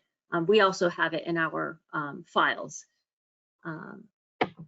So Mr. Chairman, in response to your question about should you proceed with this as though it were a building that without the current alterations, if you think that the building actually doesn't might have been built less than 75 years ago, you can state that and then find this to be a moot point. At the same time, you could also, if you feel that there's this possibility based on all of the evidence presented to you, that there's a portion of this building that it was potentially built in, say, whatever it is, 1900 or earlier, and that irrespective of that, it's been heavily, it's potentially a building that's been heavily altered to a degree that you don't find it historically significant. You could also proceed that way. Okay. I mean, that sort of aligns with what I'm thinking, which is that this is not a historically significant building. And I would personally vote that way at this point, which, either way, that's the way that the chips fall. the applicant makes a pretty strong case for why this is newer than that. If there's an owner who is willing to say that he built this, I mean, and their permit history for it, I think the only question whether there was some part of it that was buried that was kept structure or something within it. And the city records, it just sounds to me like they're off. I mean, they got my house wrong, but I don't know. What do you all think? We haven't really heard from the rest of you. Yeah, this is Adam Wiley. I guess I would, well, I'm always kind of a sucker for warehouse kind of building types, but I think the latter of the approach, saying that there might be a part of it that is from the early 1900s, but I actually feel like if the form was exactly as it is, with the window spacing as it is, but if I could tell that the masonry was old or there was some more masonry detail around the cornice, I would feel differently. But I feel like most of what we're looking at is has been significantly altered or is much newer masonry. So for that reason, I'm leaning on the side of it being not significant. I guess I just wanted to point out that had it been an older, originally warehouse with older masonry, I might feel differently. But I feel like most of what we're seeing is significantly altered or newer. That's my opinion on it. Okay. Who else?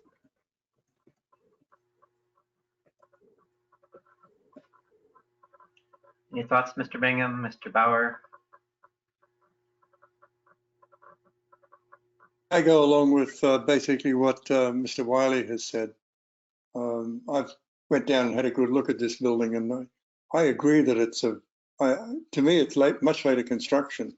Looking at the type of material that's actually used and the way it's actually been constructed, especially the two-story part at the corner.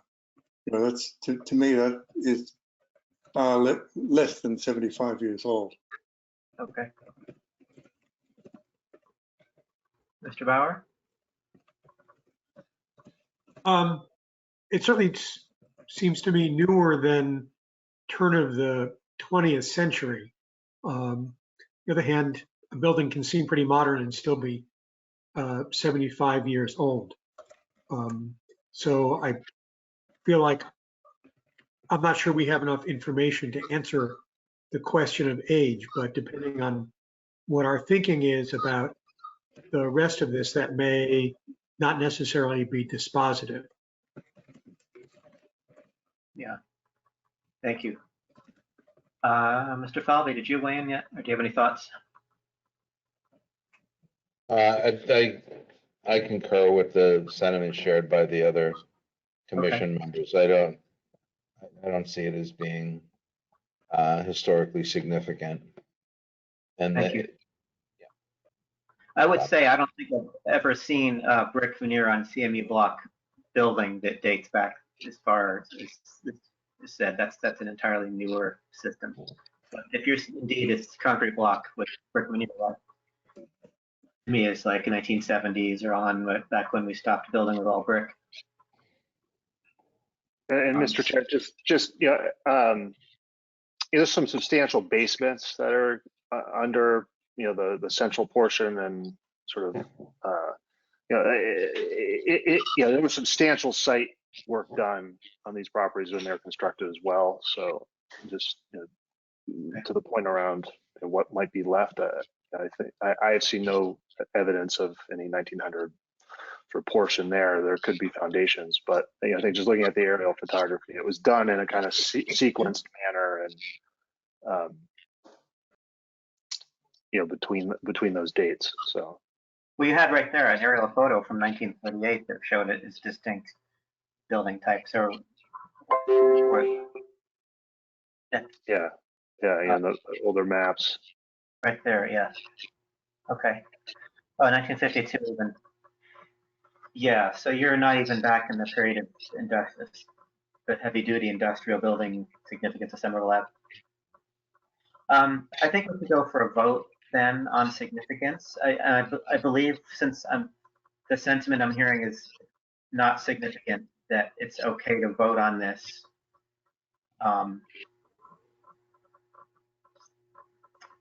I don't think we're getting any kind of trouble by voting on this against significance, even if it turns out that it's newer than 75 years. No, not at all. Yeah. All right. Unless anybody else has anything else to add, let's go for a vote. And all in favor of declaring this structure significant, say aye. And opposed? Aye. Aye. Let's go through the little list of people here. Mr. Bingham, Aye. Not significant. not significant. Okay. So yeah, we're voting not significant, say aye. Yep.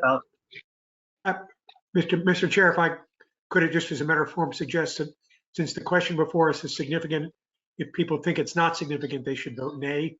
Yeah, right. We've had this issue before. Okay, so I think I would have learned last time. All in favor of declaring this significant, say aye. And we're going to go through again. Mr. Bingham, Nay. Mr. Falvey, Nay. Mr. Bauer, Nay. Vice Chair Kelly, Nay. Mr. Wiley, Nay. and I, Eric Clarksley, vote no, nay as well. So now we will do findings on that. I think we're now doing findings for the negative votes. And I would just say that it does not, well, we could list as a finding a belief that it's not, should we wrap the age into the findings, our perception of the age for this? So my suggestion would be that, you know, if there are any components of the building that are older than 75 years of age, that they have been completely obscured by later construction and facade work, and therefore you see no elements of a historic building remaining. That's a good way to massage it there, yes. Good. Okay. I would adopt that then as a finding. Anything else? Okay.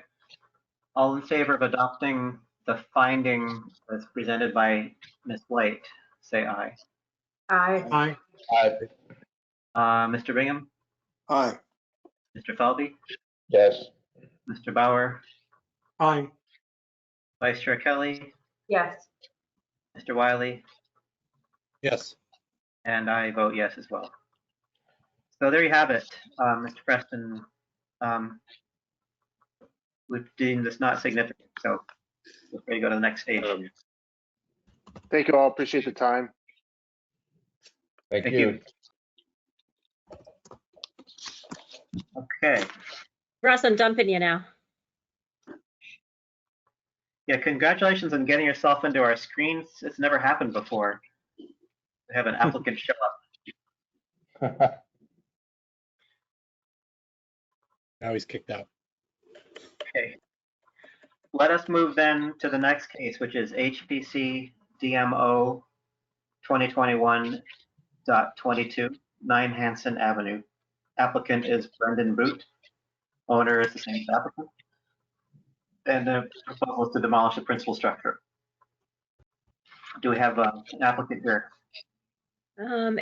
If you are here for 9 Hanson and Vigorito, and I'm going to unmute you. If you could just unmute yourself.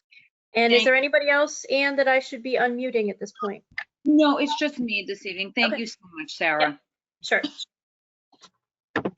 I am here regarding 9 Hanson. The applicant, Brandon Boot, asked that we move forward this evening for this matter. So now I did go through the staff report and I reviewed it with Mr. Boot. And I know, looking at it, there's actually been addition of a lot of new windows in the front of the home. There's 2,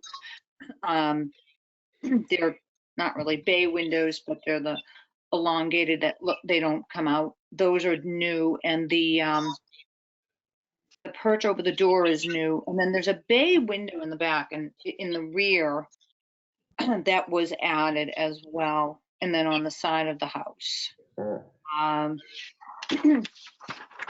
Mr. Boot is actually currently living in the home. It's a two-family, but he doesn't have any tenants. He is living there. His hope is to demo and then to build two families on the lot. So I would respectfully request a finding of not historically significant. Thank you. And you're the only person. And I'm going to mute myself so there's no background. Okay.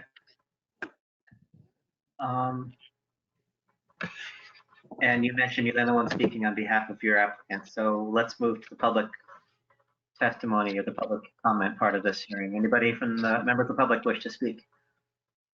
If there's any member of the public that wishes to speaks, please use the raise your hand function so that I can unmute you.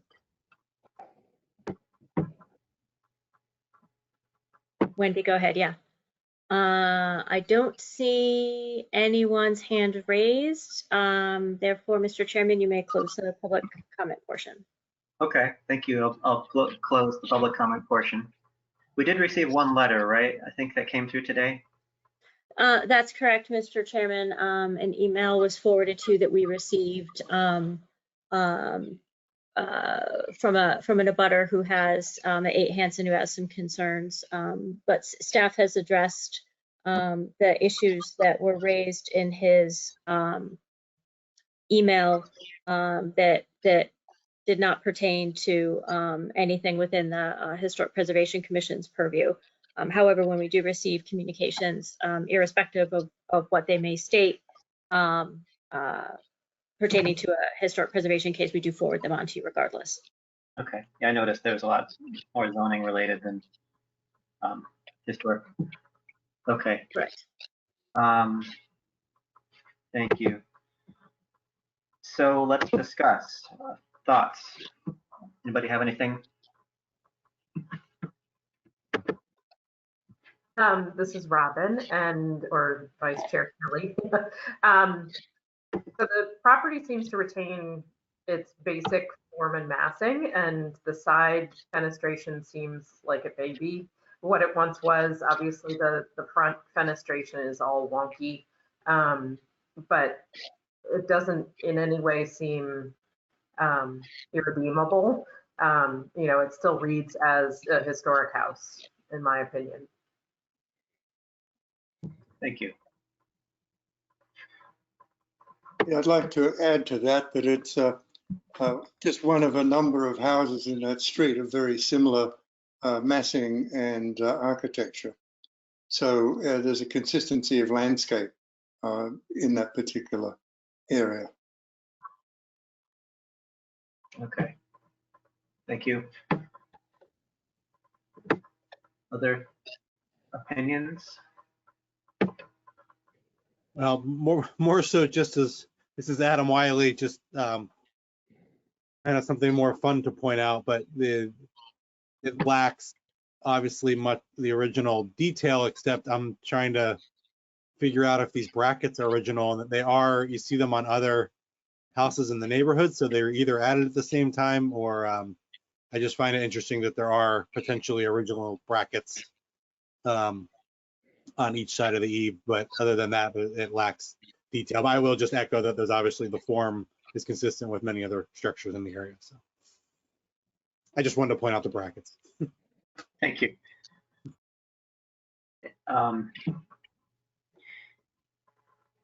Who else? I agree with the comments made so far. I'm familiar with the neighborhood and the houses around there, and that house does represent the massing, essentially what's happening around there, and I think is part of a cluster of homes that are somewhat similar looking in appearance, and create somewhat of a unique little community off the beaten path there. I thought it was interesting. If I heard correctly, I believe Attorney Vigorita said that they're planning on replacing it with two family units. So I'd be be curious how that would end up filling in that space, or how that would, how that would end up kind of impacting the neighborhood there, and how that would, a project like that would fit in compared to this existing structure here. That's it. I'm sorry, Mr. Falvey, did you want me to address that, or I apologize, I just didn't. No, not necessarily. I just thought it was interesting to hear that it would, that the two-family project would be replaced by two families. And yeah, no, I'm not asking for any detail. I just noticed that comment, and I thought it was worth just mention. I mean, that's the goal, but I mean, you know, it hasn't gone through zoning or anything, so we don't know if it would come to fruition. Right, thank you. Thank you. Anybody else want to chime in here? I just want to say the same things that other people have said. I don't have anything more to add. Okay. I think I would concur that the massing of the building and the detail is not much of the original detail. Its value really is in the context of the neighborhood, the grouping of houses there. In its own right, it's not an unusual building type in Somerville, and it's not a splendid example of it, but I think its significance lies in its relationship to the houses around it. And for that reason, I would probably deem it significant, least significant. Partial preserves is another matter, but we'll get there. Anything else from people? Okay, well, let's take a vote then. All in favor of deeming, designating 9 Hanson Avenue significant, say aye. Aye. Aye. Opposed? Okay, let's go through the list. Mr. Bingham. Yes. Mr. Falvey. Yes. Mr. Bauer. Aye. Vice Chair Kelly. Yes. Mr. Wiley. Yes. And I'll vote yes as well. And for findings, I think we would view it as the section A with which is its relationship to the architectural context within the neighborhood. Let's pull up the staff report.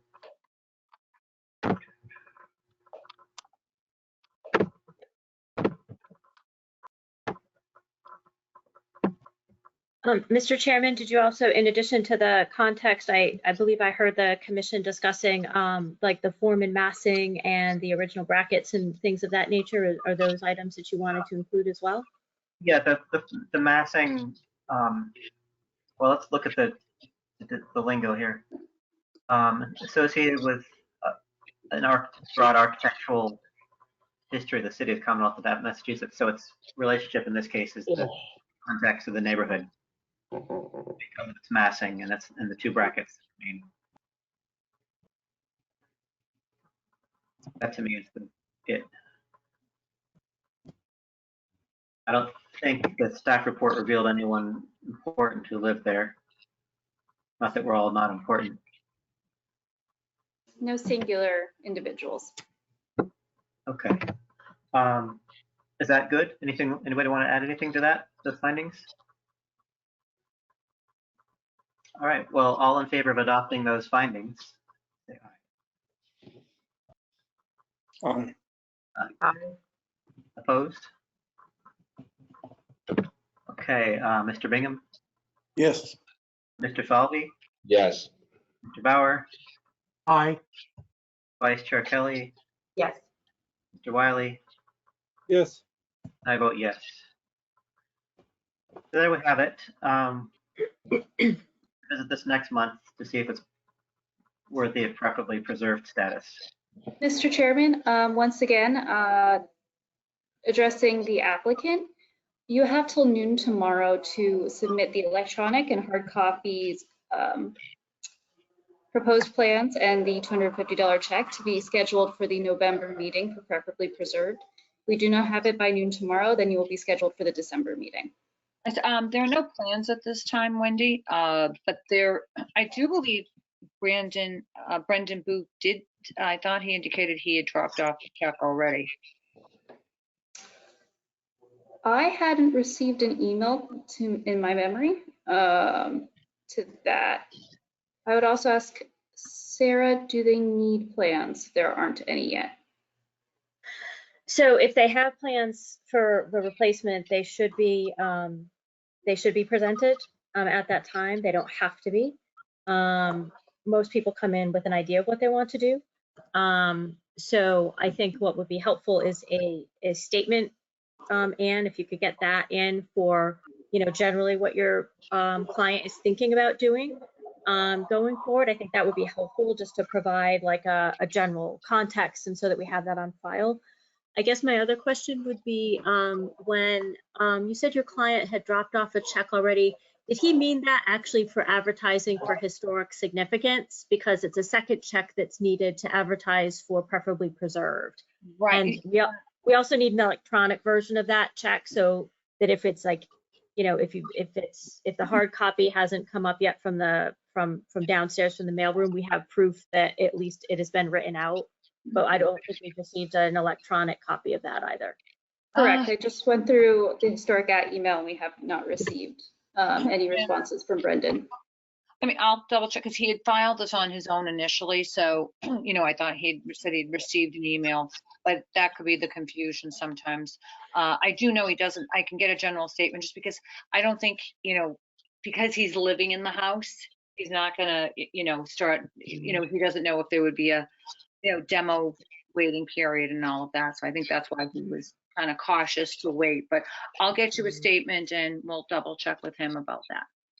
Thanks. And you know what it is, I think, Anne, a lot of times when homeowners just apply themselves, like we have it happen with like contractors and stuff, and they say that they've turned something in and they think that they haven't, they've turned something in, but unfortunately it's not exactly what we're looking for. So he probably doesn't realize that if there's a determination of historic significance, it's a whole new check that we need for preferably preserved. So my suspicion is that he didn't turn in both those checks with his original application, because Wendy would have actually caught them and noticed it. So is that the case, Wendy? Okay. Yeah. No, okay. In my office, my staff handles it, but I will let him know, because and we'll get you a statement too. Okay. Thanks so much. Have a good evening, everyone. You too.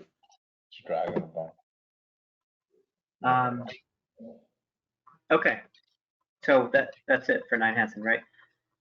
Yep. Let's move on to our next case, which is Elm Street. HPC DMO 2021.2.23, 256 Elm Street. Applicant is Welch Lyles, Lily, I think it is. Owner AP Davis Square Plaza LLC, and the proposal to demolish principal structure. Is there an applicant here tonight? Yes, Welch Lyles is here.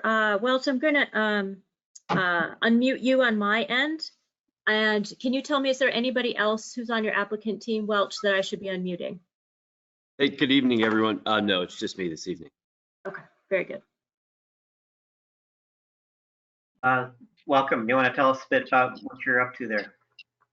Sure. I'm Welch Lyles with Asana Partners. We are the property owner of 256 Elm Street, and I'm representing the company this evening. We are requesting demolition approval for the existing two-story structure at 256 Elm in preparations for a potential new development on the site. We're proposing a 4-story commercial project on this site that is still, currently going through the full site plan and design review process. And this is one of many steps kind of in that approval there. The existing building itself, as you can see from the report, there's a 2-story structure along Elm Street, and then a single structure that runs to Herbert Street, a single-story structure that runs to Herbert Street along the back. Our records show, and tax records show, that the front structure dates back to 1920. And then we believe that the rear single-story structure was actually added on later, sometime around 1973, when the entire building appears to have been renovated. And as you can see from the existing conditions, the front structure itself has also been modified with kind of a more modern 70s style architecture, with the new brick facade and archways added in. So that's high level summary. I'm happy to answer any questions in addition to that, but we're requesting approval on historical, I guess, insignificance this evening to move forward. Thank you. Any move to public comment on this? Any member of the public wish to speak? If any member of the public wishes to speak, hey, Welch, could you just put down your raised hand, just so I don't mistake you for the public? Any member of the public wishes to speak, please raise your hand. Anne, do you actually wish to speak, Anne Vigorito, or is your hand up from before? I think her hand is up from before. So other than that, I don't see anyone with their hand raised. So, Mr. Chairman, you may close the public comment port. Anne, did you have something to say? No, I heard you calling my name. I apologize. So I didn't know, because I'm not on 256 Elm. I'm for 1252 Broadway. So I had muted. I was like, I heard my name. Like, do they need me? Oh, I'm sorry. Could you just take off your raised hand feature? Because I just thought that you had a comment. Oh. I didn't know if you were representing somebody who was for or against the project. Sorry, Okay. I picked it up. Thank you. Okay, so Mr. Chairman, you may close the public portion of the hearing if you so choose. Close the public portion of the hearing. I didn't receive any letters from anyone. So another interesting one. What do you all, first impressions on this? Mr. Bingham, this is your neighborhood. Yeah, and it's an interesting structure. It would seem to me that it's consistent with the streetscape of Elm Street in where it is. That side of Elm Street is consistently in two-story buildings. I realize that across the road where Mike's is, that used to be 4 stories and was reduced to 2 stories. But the other thing I think that's interesting about this is not just the Elm Street facade, but along the side where it goes back to Herbert Street, which the applicant had suggested was something in the 1970s. I'd suggest it's probably older than that, looking at the brickwork and the way the brickwork's done. And it's got some very unique brickwork in it, in that there are a number of little sort of alcove shops in there. And those little alcove shops that go off the Davis Square Plaza all have a sort of a circular head to them. And so it's an interesting piece of architecture, Chair Parks. And I think for several reasons that it's interesting for Davis Square because it has that old feel about it and I'm sure it's older than the 1970s, in the back where it hits onto the square, but it also, or the plaza, but also the facade on on Elm Street is consistent with the whole streetscape. And so it's been a commercial property for many, many years. And if you look at the maps, it's pretty consistent in its size along Elm Street over the years, because it's facing onto perhaps the main street in the area. And it's hard to call Davis Square really a square because it's really a 6-way intersection. But Elm Street is the major road there, and that's where most of the commercial hub of the area has been. So that's an area that's been developed for quite a while. So I'd look at it for the streetscape, and I'd look at it for the way that the rear part has been actually built as it fronts onto the Davis Square Plaza, which I believe is also owned by Asana, but I might be wrong. So the way that I read that section that leads back to Herbert is that the structure itself, you know, the more orangey brick, traditional brick color, looks like older brick, but that the, you know, darker brown, gray toned brick that forms the arches for the individual storefronts, that appears to, you know, be of the same era and same material as the facade, which, you know, and is in keeping with that kind of, oh, look, we're being medieval and fortressy 1970s interpretation. And so I don't read those arches as being historic. I read them as, you know, part of the 1970s rehab and reinvention of the use of the building to create those individual storefronts. Does anyone else have that same impression, or a completely contrary impression? Well, it looks like the same brick, Vice Chair Kelly, but actually it's not. Just to share that with you.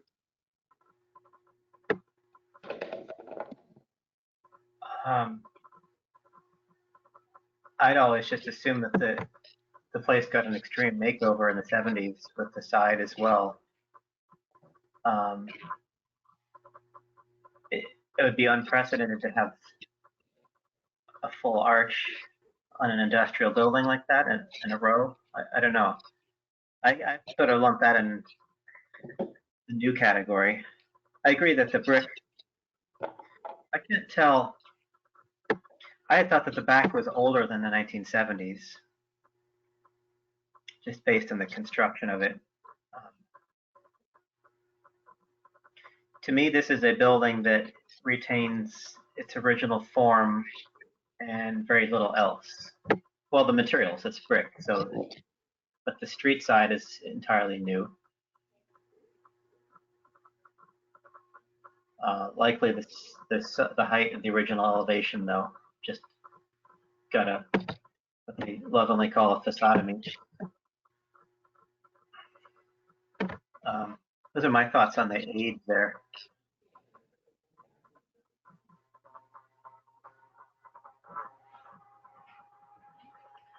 Who else?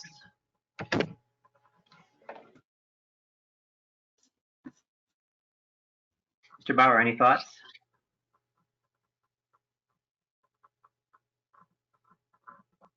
I agree that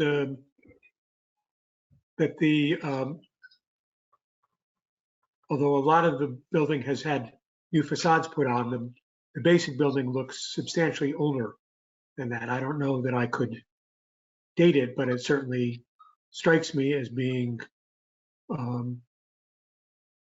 probably older than I am. And I agree that it retains its massing, but not much beyond that.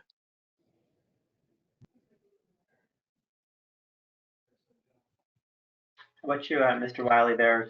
What do you think about the construction and the aging? Yeah, I think like a lot of masonry buildings in the Boston area, it's probably had several durations of work done on it. And yeah, it's hard to tell whether or not the arches were the same time as the facade, but I guess either way, I think that's the character of a lot of masonry buildings in the area. And I think the form, to me, certainly looks like an older masonry building. I looked at some of the brickwork on the first level in the back looks old, and even the upper level on the two-story portion looks old. So I would agree, you know, the form and massing is there as a masonry commercial structure. I guess I don't think it matters how much, what brick is new and what's old. I think for me, the fact that the form and massing is there and there is some original masonry is enough for me to think of it as significant. Okay. Ryan, Mr. Falvey, do you have any thoughts? Nothing meaningful to add. Okay. think, Rod, you already did. Vice Chair Kelly, did you have a thought? I think you already spoke about this. Any other thoughts?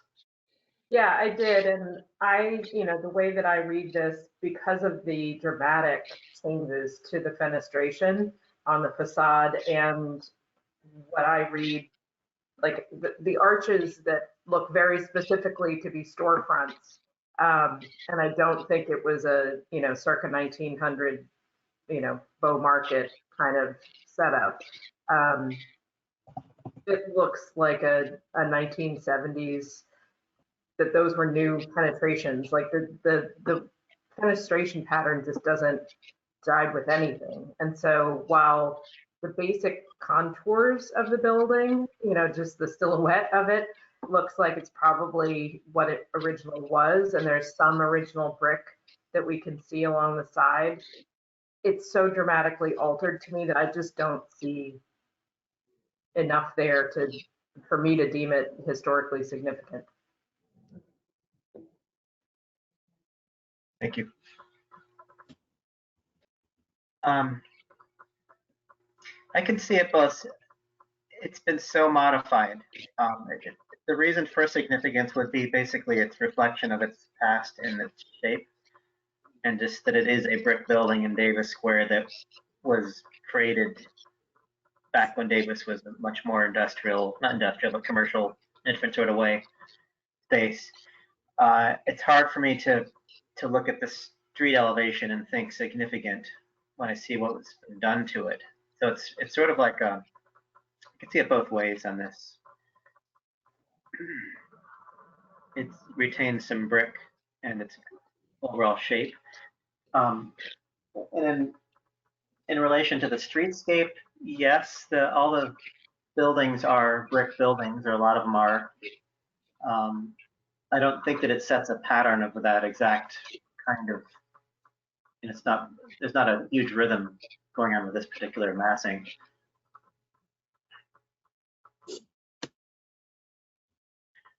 Yeah, so I guess I'm sort of on the fence there. Actually, that two-story continues all the way right down to the Citizens Bank building, right at the end of the next block, 2 blocks down. So, if you follow the line down, you'll see that it goes to not only to 2 stories, but it drops down to 1 story in a couple of places, and then kicks back up again. And then it's only until it gets to the Citizens Bank at the end of Davis Square at Cutter where it actually goes back up again. So the streetscape is of 2 stories. Of course, you face the reality of that very ugly 1 Davis Square building, which is the CVS building, which is completely out of context in the square. But if you take that out of the picture and you look at it, even from the Somerville Theatre going down that complete side of Elm Street, you're looking at a consistent height all the way through, with 2 exceptions, and that's the Citizens Bank and the 1 Davis Square, the CVS. Yeah, this is Adam Wiley again. I guess to simplify my thoughts, my thinking is that I think it has always been a masonry building of this form for a long time. So for me, that's reason enough. I don't really care that there's different masonry or different styles or eras kind of added to it or attached to it. I think fundamentally it's always been a masonry structure of this form, and for me that's enough. I think maybe when we talk about perfectly preserved, we can evaluate how much masonry is new versus old, but to me this has always been a masonry structure of this form, and I think that's important. Yeah, thank you.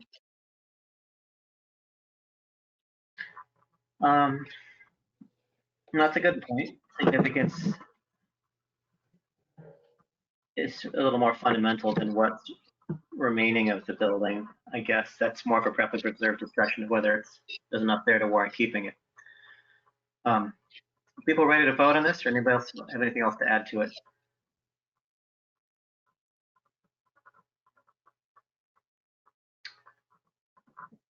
All right, I'll take that as a yes vote.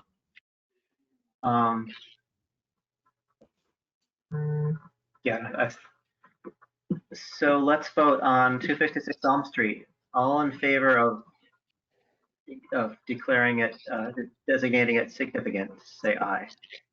Aye. Aye. Aye. And opposed? Okay, let's, Mr. Bingham, Yes. Aye. Mr. Falvey, Yes. Mr. Bauer, Aye.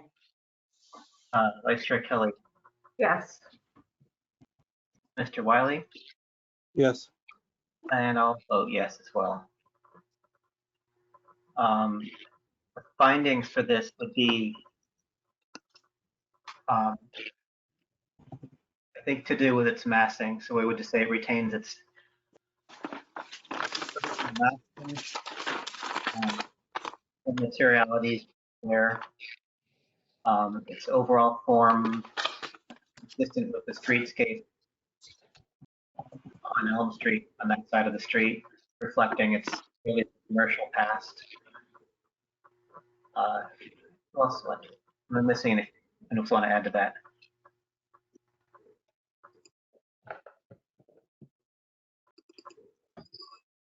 Okay. So all in favor of adopting those findings, say aye. Aye. Aye. Yes. Aye. Mr. Bingham, Aye. Mr. Falvey, Yes. Mr. Bauer, Aye. Vice Chair Kelly, Yes. Mr. Wiley. Yes. I'll adopt them. I'll vote yes as well. So applicant, we'll see you next month for a preferably preserved hearing. And maybe I can follow up with this after the hearing.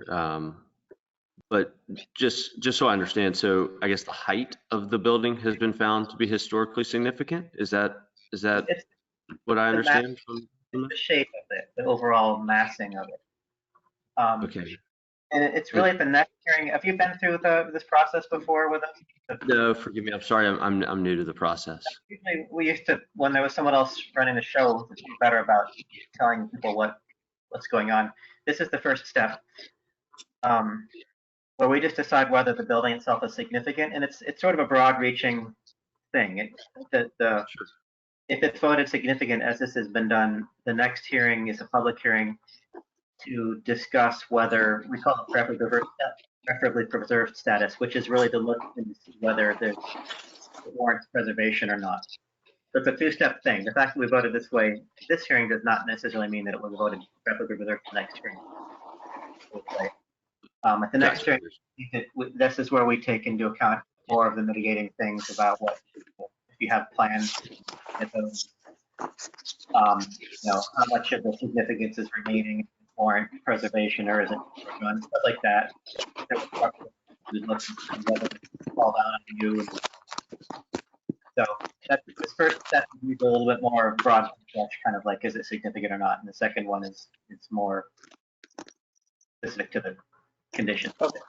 Mr. Parks, if I may, I think we should share with the applicant that the ordinance is up on the somervillema.gov website, and the full description of everything we've discussed regarding demolition is there for his review.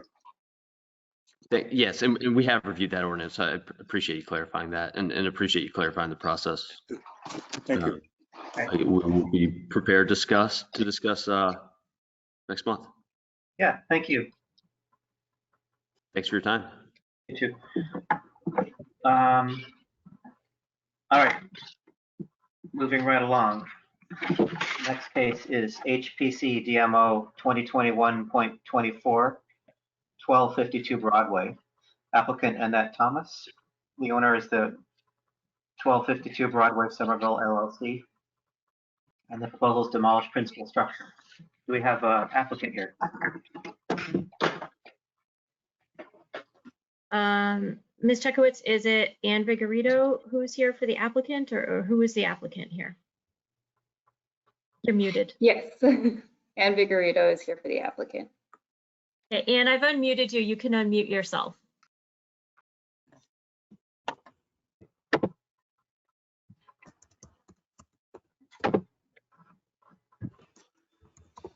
And also, Elon is also here for this project. Okay. And also, Sarah, John Toplias is on the call-in. I don't know, I've never dealt with the call-in, so I'm not sure if you're able to let him in. I don't see him on the list. He hasn't appeared. I haven't gotten any notifications that somebody's trying to get in that way. He might be able to hear, but I don't see that he's. He says he can hear. Right, yeah, he would be able to, but I don't see him on. I don't have any mechanism to unmute him or see that he's here. Because when is the call-in, they can only listen in, perhaps. No, usually you're able to. There's a code that you can put in. I don't know if he's put in his code. He doesn't know where to put the audio pin, the 33244. Usually you're given a prompt when you call in. I can't see what he sees, so I can't actually give him the specific instructions. So when it comes to the audio, there we have an FAQ up on our website as to how to use GoToWebinar. I'm unable to actually physically let him in on my end unless he does the pin on his I'm end. just going to tell him, to see if he can, I think he's going to try to call Alon and be on that way, like merge or something. Okay. But I don't want to hold up the commission. So this is a unique situation, as I think know, for 1252 Broadway. Sorry, anybody, can I just say that anybody who's not speaking right now, Elon, I've unmuted you. So if you're not speaking yet, if you don't mind muting yourself, and then when you're ready to speak, if you could unmute yourself, only so we save background music, especially background noise in case like John calls. Awesome, thanks. Okay. Thank you. Okay, sorry, Anne. That's quite all right. So 1252 Broadway, a little bit of a case of first impression for myself. I've never had one where the building's actually been demolished and they're in the process of, they're currently building 7 units at the site. I guess when they were before historical, they couldn't tear down the front wall of the structure. But then there was a storm, very bad storm, and there was damage to the wall. And essentially, in some aspects, I believe it came down during the storm and then during their construction. Inspectional services had told them to continue with their construction, just because of the safety hazards. John Toplias will be able to speak more to that because he was on site when this happened. So I wasn't there, so I think it might be better if he speaks to that. And Alon can also shed some light on it. But, as I read through the report, it's pretty hard to say something is historically significant if it's no longer there. And from what I gathered, it was, one wall or 1 or 2 walls that were to stay in place, and they are no longer there. And I believe they've come significantly far in their construction of the 7 units as well. So I'm going to ask if John Toplias is on, that he speak. Yeah. This is John Toplias. Good evening, everybody. I'm Alon Sassoon's business partner and Jerry McDonough's business partner. Can everyone hear me? Yes, we can. Yes. Yeah. Okay. So to kind of restate what Ian was trying to get across the board, I went over to the site. We were getting the storm, and the purpose of me going over there, I was checking on everything to make sure that everyone was all the guys were bracing the walls. And when I had gotten there, the right elevation wall was being braced, but they had the front wall taken down. And from what I understood, and after walking on the site and physically looking at the structure, they took the front wall down because a lot of it had rot in it. There was a structural crack, not vertically, but horizontally. And for the safety of pedestrians, neighbors, and the workers, they ended up taking it down. At that point, I stopped them. I let them know that it was not supposed to come down, although it was compromised. And I believe within 1 day or 2 days, Joe Salomon met my business partner Jerry on the site, who unfortunately couldn't be on this call tonight because he's sick. So I took the call for him. And Joe actually agreed that the wall was not in good structural shape and that it could come down. We left the right elevation up like the plan showed. We try to follow exactly what the Historic Preservation Commission always, recommends for the plans. Whatever, if we go through CBA and Historic, we want to do what the plans say and what the Historic Commission says. Unfortunately, in this case, with that storm coming in, I guess it was a hurricane or high winds coming in, I went over there for the purpose, like I said, to make sure everybody was bracing all the walls. And unfortunately, when I got there, that front wall was down. I instructed them to stop and then, tighten up the job, get it safe. And I would think within the following day or two, someone from ISC came down and met Jerry. So that's the position that we're in right now. And I totally apologize that we're sitting here talking about that. Alon and myself and Jerry, we try to do excellent work throughout the city. We've won a couple historic awards previously. And like I said, I apologize that we're in this position. I'm willing to do whatever you want. I'm open for suggestions. If you want me to do something to the facade of the house, maybe build out the corner boards and give it more of a historical look, that's your call. I'm open to suggestions. I'm open to do anything that you want. And I hope you guys can hear me. Yes, thank Mr. you. Chairman, if I can just make a clarification. This property never came before the Historic Preservation Commission for full demolition review, nor was it given permission to be demolished by ISD.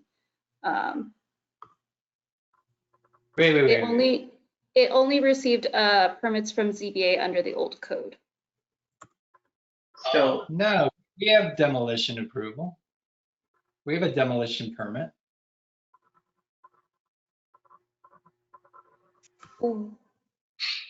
Sarah can speak to this better, but we spoke with ISD and there was no total building permit demolition that was issued. Alon, can you just tell me what demolition permit do you have from ISD? Do you have it for the whole building? I'm on the site right now. Let me look it up. I know we have the demo permit. Issued 1252.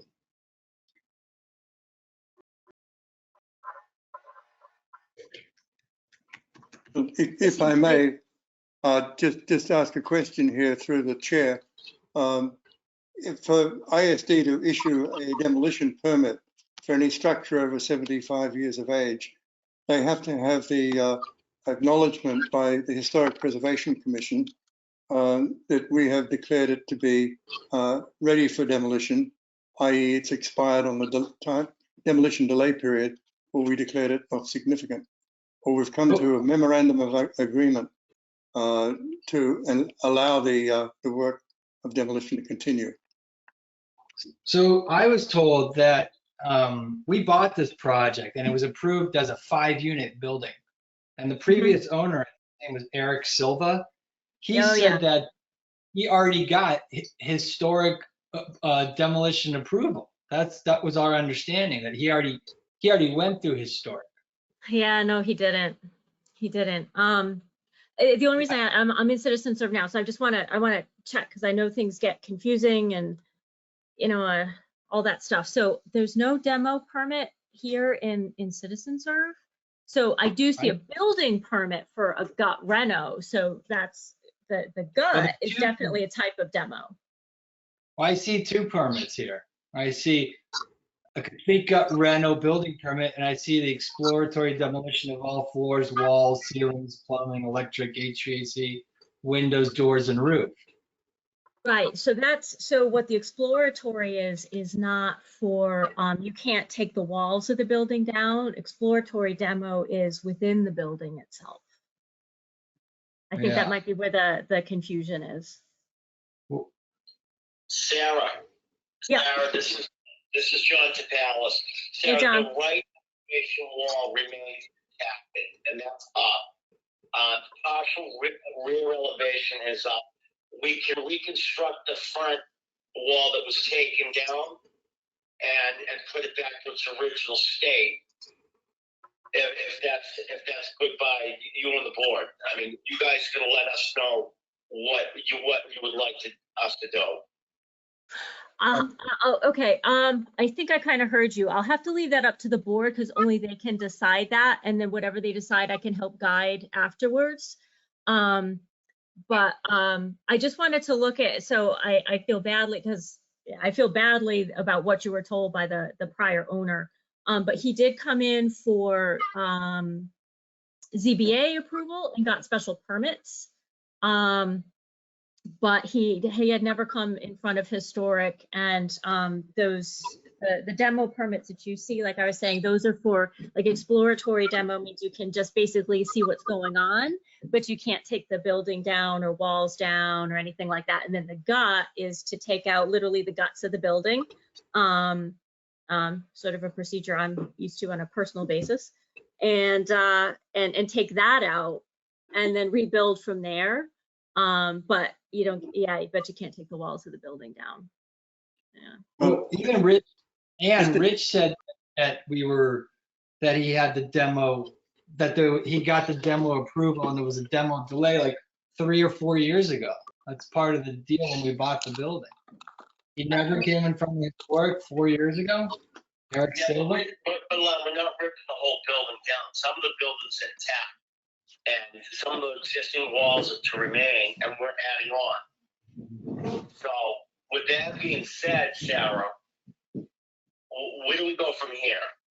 Well, through the chair, if I might, we are here tonight to determine the significance of the structure that you have conveniently demolished. And if I look at the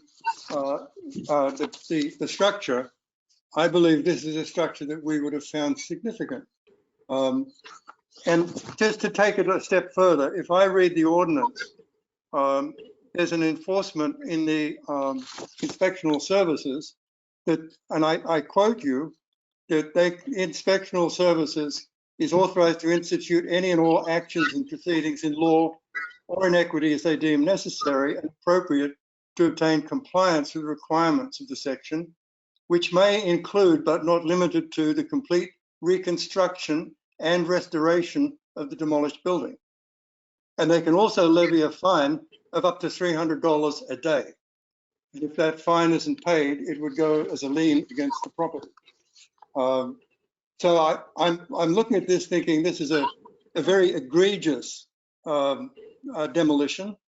I'm most concerned about it. And I understand that your position saying we were told, but the reality is that nobody came before the commission. And so there's no demolition permit.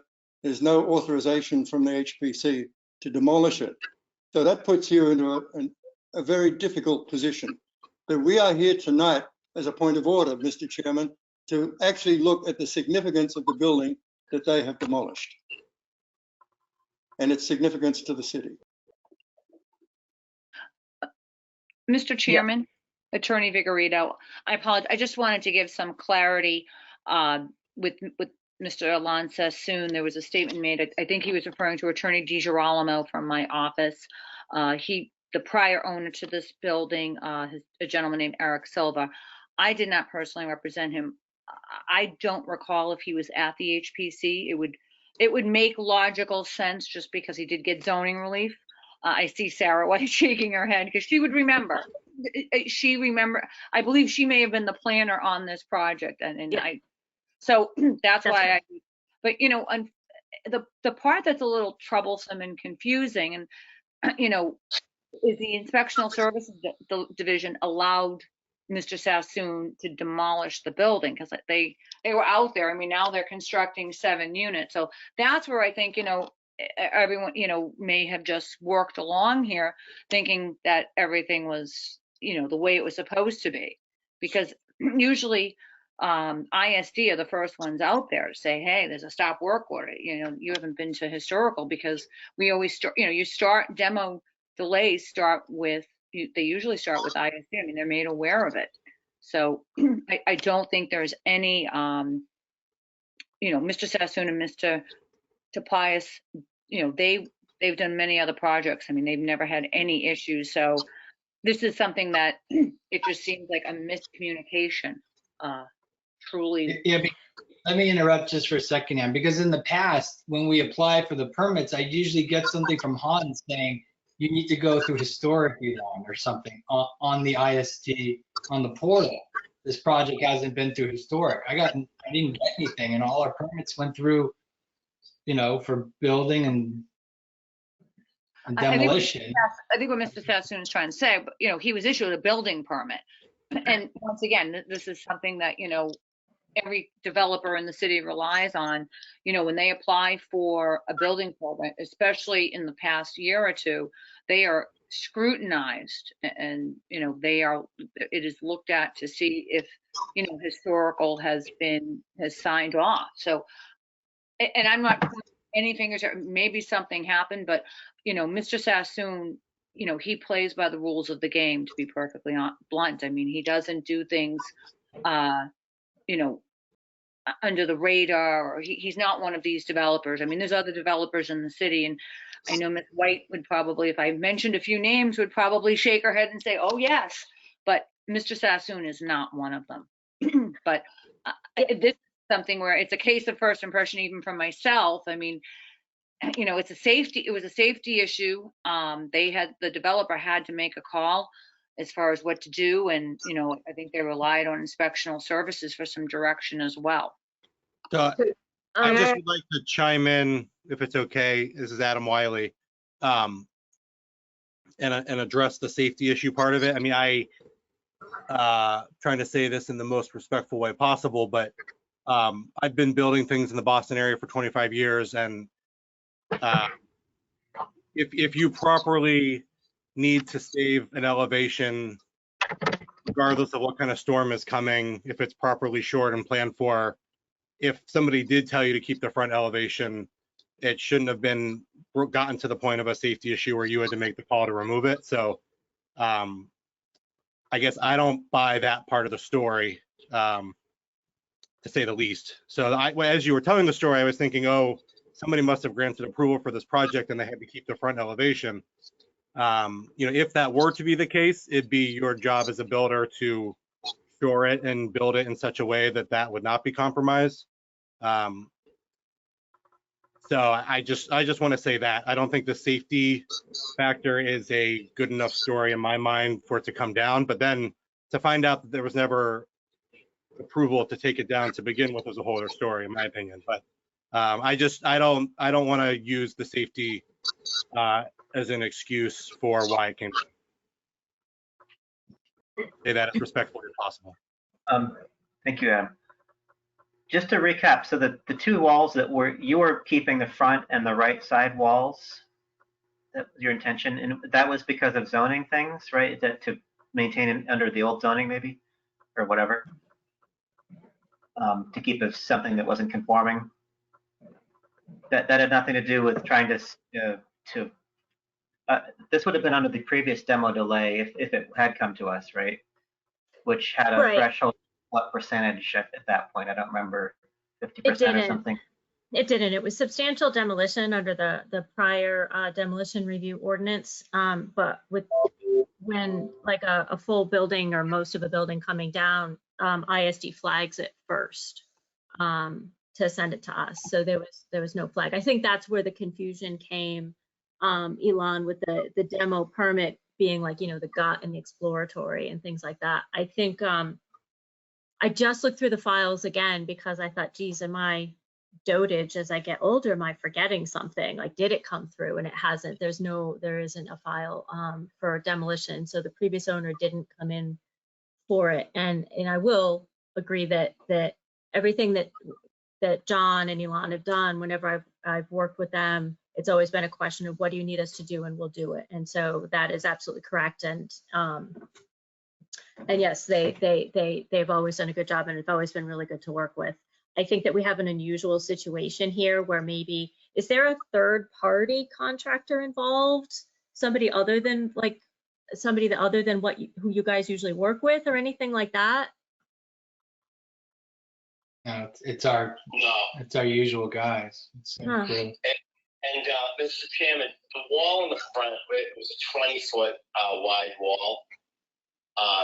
That's what came down. And when I came up to the site and noticed that, that's when I just put the brakes on everything. And like I said in the beginning, when I introduced myself, totally apologize. That wasn't our intent. Although the framers that showed me the wall and said, yeah, this was damaged. I mean, and I think it was Mr. Wiley, I can't remember his name, said he doesn't buy that safety issue because you can brace walls. And that's why I was over there, to make sure everything was being braced, because there was a storm coming.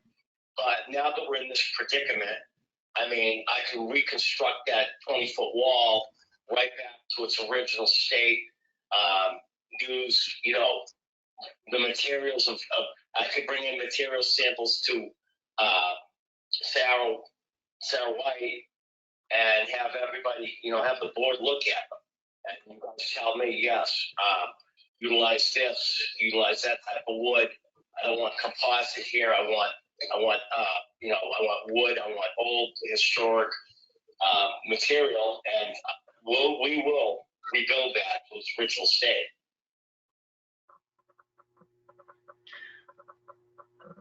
Okay. Mr. Falvey, you're muted. Oh, were you saying something, Ryan?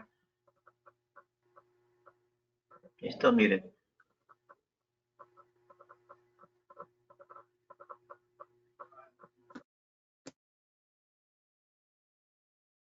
Sorry, Eric.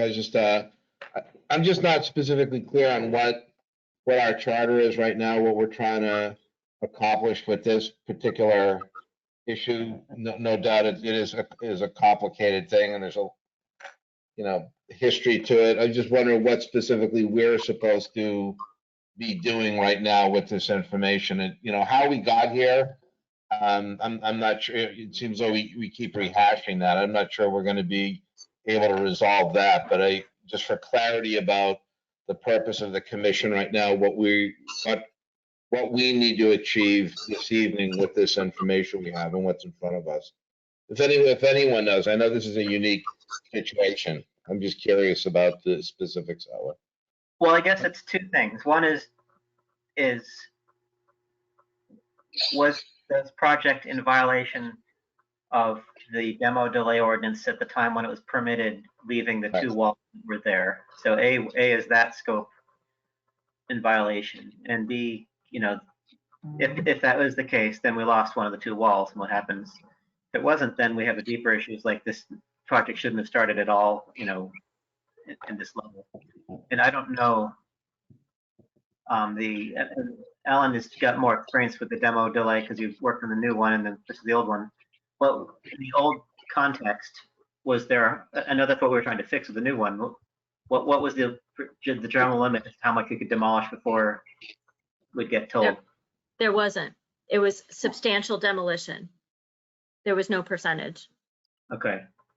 And I think when I spoke to George Proakis about this, we looked at substantial demolition as being something that would actually cause some sort of structural diminishment in the structure itself, which could cause a failure of the building. Mm-hmm. But Mr. Chairman, I think this is advertised as a determination of significance. Yeah. I think what we have to do is determine the significance of the original structure. I think that's the starting point. Mm-hmm. Just as a point of order. Right. That's true. That's what we're here for. And then discussions of what happens happen spring from that. So I guess we should almost pretend it's still there and look at the pictures and discuss whether or not we would deem it significant. Right? Yes. Yes. Yep. If it, obviously, if it's not, then that's that. If it is, then would go through the process and then ultimately decide, okay, there's nothing left. So like, what do we do? Do we reconstruct things, or as the applicant suggested, what happens? But we can't discuss that at this point. We just have to, it's a yes or no on significance. Right, and whether or not like the permitting, the project went through zoning before and received permission because there was not going to be substantial demolition, right? Or any modicum of demolition at that point. So that's why it could go through as presented. So we're not here to rehash what another board did, but right, to make that determination about what that building was. And then what you can do, you make that determination, and then you would discuss at your next meeting how you proceed, right? Do you say, okay, it's going to be not preferably preserved, it's going to be preferably preserved, but you're going to build it back the way it was, or it's going to be preferably preserved and you're going to put back these walls and these other things, or any variety of things. But yes, Yeah. your goal, tonight you have to determine if that original building would have been historically significant based on the information that Ms. Chekowitz Okay, has researched. thank you. And this, just looking at the drawings when it was still there, at the pictures, it seems to me like it's something that I would judge significant based on what was remaining. Okay, so that clears that up. So we can sort of shed some of this other discussions for another day. People ready to vote on the significance? You need to take public comment. Oh, yes. Jump right into this. Public comments. Anybody from the public want to speak? Any member of the public, not the applicant team who is able to speak separately. Any member of the public, please raise your hand if you would like to make a comment. I see no hands raised, Mr. Chairman. Okay, we'll close the public comment portion of the hearing. And proceed with the vote to designate 1252 Broadway significant. All in favor, say aye. Aye. Aye. Roll call, Mr. Bingham, Yes. Mr. Falvey, Yes. Mr. Bauer, Yes. Vice Chair Kelly, Yes. and Mr. Wiley. Yes. And I would vote yes as well. And then for the findings, what do we say in the report here?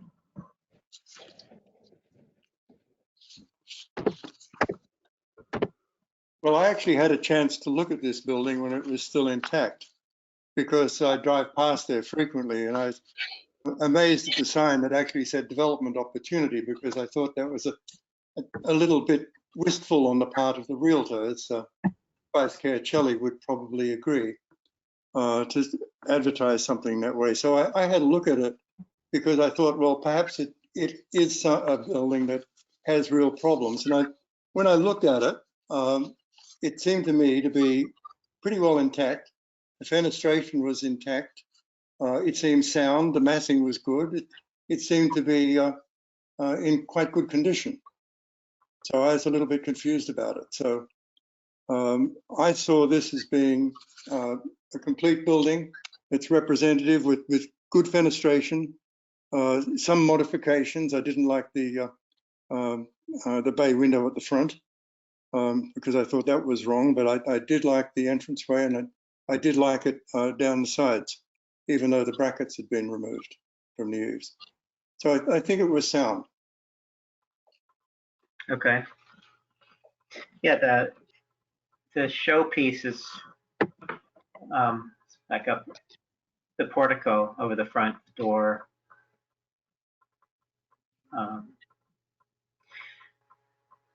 So just looking at findings, it would be architectural integrity,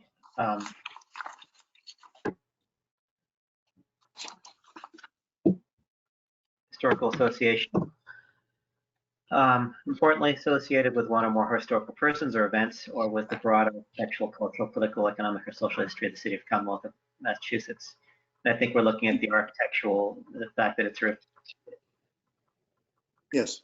condition, somewhat, I wouldn't say unique, but unusual front, the portico, the front door, the massing. Am I forgetting anything?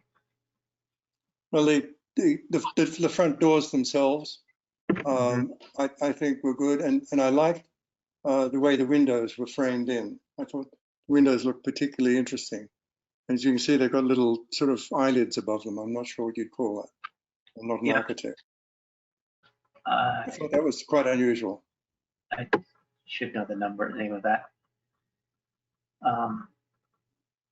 Okay. Yeah, I agree. The bay window was unfortunate, but that was a relatively small pock on the building. So we have those findings. Anybody want to add anything? Not, let's take a vote. All in favor of adopting the findings that we just discussed, say aye. Aye. Aye. Opposed? Nope. Mr. Bingham? Aye. Mr. Falvey? Yes. Mr. Bauer? Aye. Vice Chair Kelly? Yes. And Mr. Wiley? Yes. I vote yes as well. So applicant team, we'll see you next month, and it'll be a preferably preserved hearing. And I think at that point we discuss what, practically speaking, what this means. Yes, and as a reminder to the applicant team, they will need to send in what I expect is the current proposed drawings, and also a second $250 check to be advertised for the preferably preserved. We will need that by noon tomorrow in an electronic copy and a hard copy to City Hall. Could I just ask a question through the chair? Sure. Something that Ms. White actually brought up was that this had apparently gone before zoning, or we believe it went before zoning to get approval for 5 units. And was that under the understanding that this structure would be subdivided into 5 units with some addition, or what was the basis of that? And if we decide that this is going to be preferably preserved in some form, does that alter the zoning? What's the impact on the zoning approval? So this, the decision that was made by zoning was that it was the existing building with renovations and additions and alterations. Okay. I'll just make a comment. This is Elon. So it was approved for 5 units. We then, when the zoning changed, were allowed to do 7. So we went back and re-permitted the project. Okay. For 7 units. And honestly, I had no idea that it wasn't put through historic, because Sarah knows we would not do that. So Yeah, no, you would never, you have always checked with me first. Always. Yep. But I heard earlier on that somebody said, well, you were told that there was permission to demolish. That's not checking in advance. And you're experienced developers, and you know that there's a demolition review ordinance. And so you ought to have known to check in and say, is it okay if we demolish this building? Or better yet, you should have known that you couldn't demolish the building without getting appropriate permits from the Historic Preservation Commission. And I find it difficult. Go ahead. Because I did ask my attorney, and I thought I was told that it was approved through historic, because we were under agreement with this guy for over 1.5 years, and I would have done it if I didn't. We were under agreement to re-permit it for 7 units. So if I knew, I would have done it. But the other thing is that usually when we're putting our demo permits and our building permits and everything through ISD, I always get a letter from planning, from Hans or Matt Sarzioni saying, hey, you haven't gone through historic, please contact Sarah. And I never got anything. That's why I checked with the attorney and I thought everything was going. And we got all our permits. Nobody notified us of anything. So usually we're always notified. But you also know that you can't rely on getting notified. There are things that you have to affirmatively do, right? Nobody sends you, the IRS doesn't send you a letter in the spring saying, notice you better file your income tax. Yes, but planning wouldn't have approved it. It always says planning and zoning, please check with historical. So I wouldn't have gotten it approved. They always say that.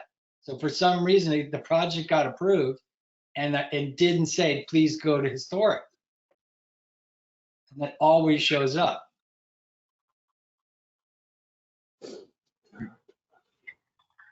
Well, another thing to look out for. My understanding is that the permits that were granted were not permits to demolish. So it's not surprising that nobody would say you can't demolish without going to historic preservation first.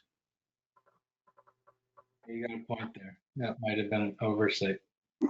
We have 11 projects in construction. So maybe it's.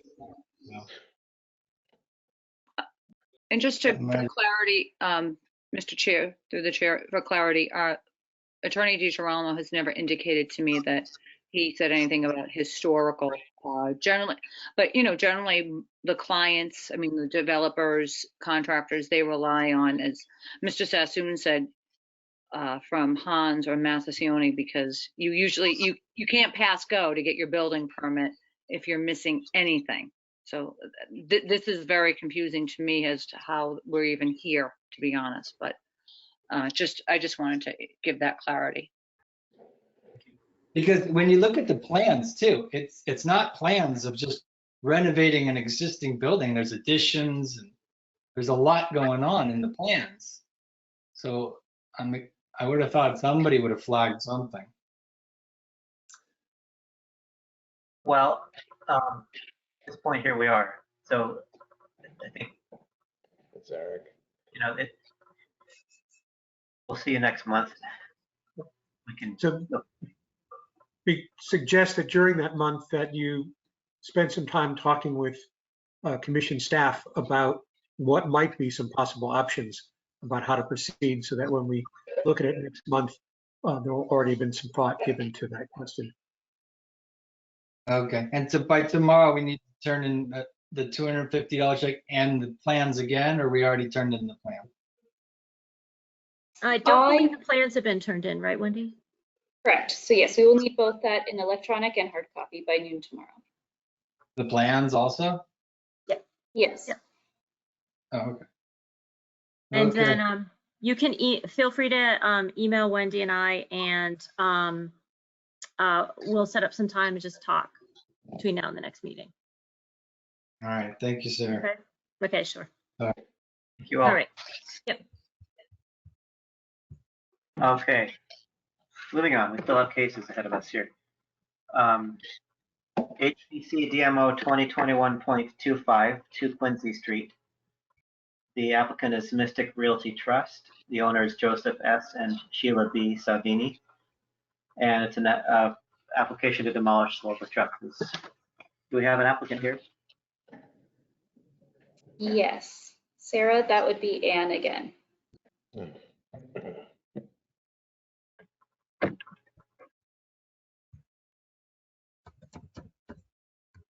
About to be.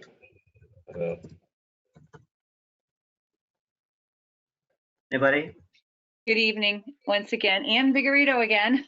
I'm the rest of the meeting, so you're stuck with me. My client, Christian Petrillo, he is the trustee for Mystic Realty Trust. He has messaged me. I think he was signing in and signing off as the meeting went on, and he's having difficulty getting back in, but I think he was going to try to call in, so I'm not sure if he's on.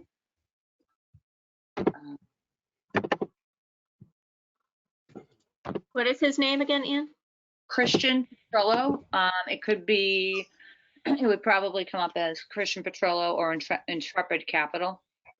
He is listed as being offline.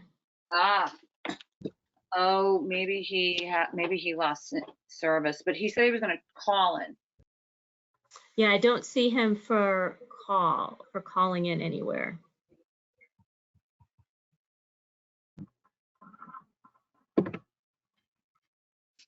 I don't see anybody. All right. I'm going to mute myself because I'm going to call him, and maybe I can just put him on speaker on my phone. See if that works. Sure.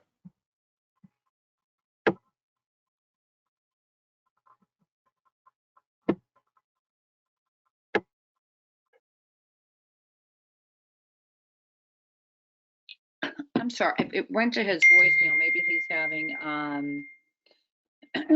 technical difficulties. So in any event, well, I don't want to hold up the commission. We can move forward. This is one where I went through the staff report. This 2 Quincy Street suffered a terrible, terrible fire back in May of 2020. And I mean, there's really not much left to this structure.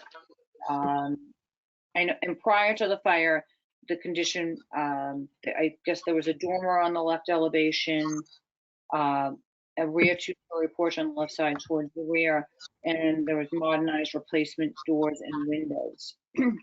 But, you know, since the fire, the basic integrity of the, you know, the original form is gone. It's no longer there.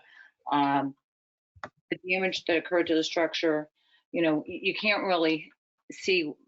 I mean, I've driven by the site. I mean, you really can't make out what the building looked like previously. It's pretty bad. You know, but because of the fire damage, the basic form of the house, you know, it really can't be salvaged. You know, they would have to literally demo the whole house or demo what's ever remaining and then just rebuild it. So, you know, I would really urge the commission to find this not historically significant. Thank you. You want to wait for somebody else if you're going to have someone phone in, or should we proceed with public comment here? Oh, he's on. I think Mr. Petrollo is on. No. And also, you know, he's telling me, or Mr. Petrollo is telling me that, you know, there are structural issues as well. We don't have a structural engineer's report, but it's clearly unsafe. And they've had an ongoing issue with trespassers. I don't want to call them squatters, but more for the use of drug use, things of that nature. And there's been concern, I guess they've been lighting small fires. So there's a concern that, that, you know, they could cause more damage, not just to this site, but to the neighboring sites as well.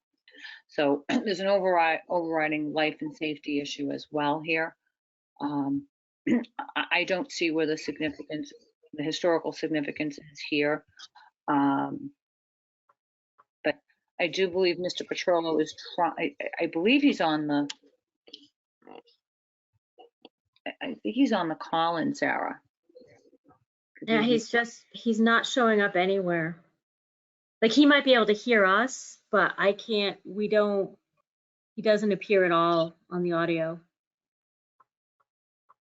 Okay. Well, let's move to public comment. We can always, if he wants to speak, we'll let him.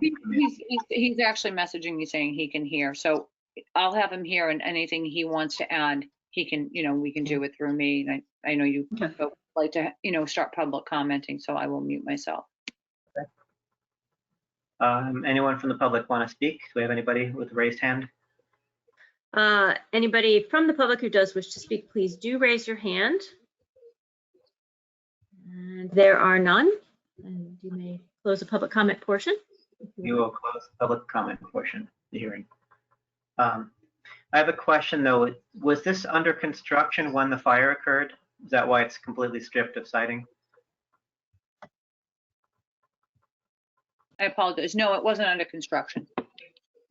Did someone begin a restoration? I mean, it looks like there's a deliberate attempt to start a renovation. No, it was uninhabited at the time. This is Adam Wiley. I think the reason Eric's asking is there's a brand new like bay window built on the side of the building with very new zip sheathing, and there's dormers that are new. So I had the same question. There's active construction taking place. And all the siding moved in a very deliberate way. Yeah, the siding's been removed without fire damage. There's a dumpster and there's a brand new dormer on the side with zip sheathing. There's just the only work that was done was to secure the structure from the fire and to keep people from coming into the building. That was the concern. There was concern of trespassers getting into the building or into the whatever's left of the structure. I guess it was stripped down by Service Master.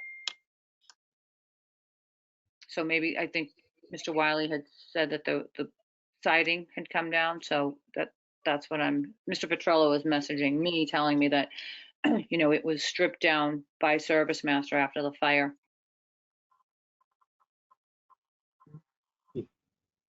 Looking at the online report of the fire in May 2020, I mean, there was full siding on the building and things like that. So I think it was just I don't see anything in the building records that there was anything going on construction wise. I don't see any permits.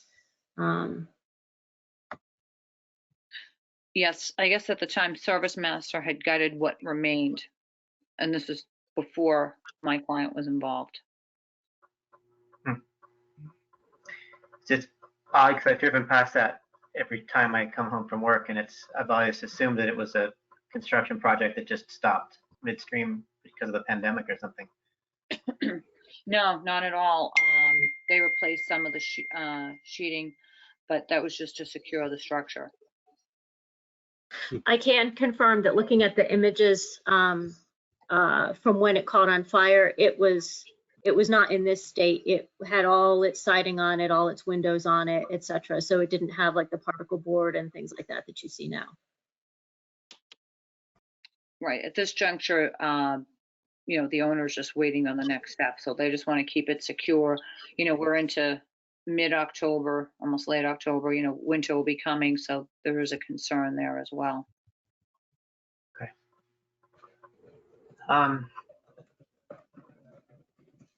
Well, let's open up the commission here then. Who has thoughts on this?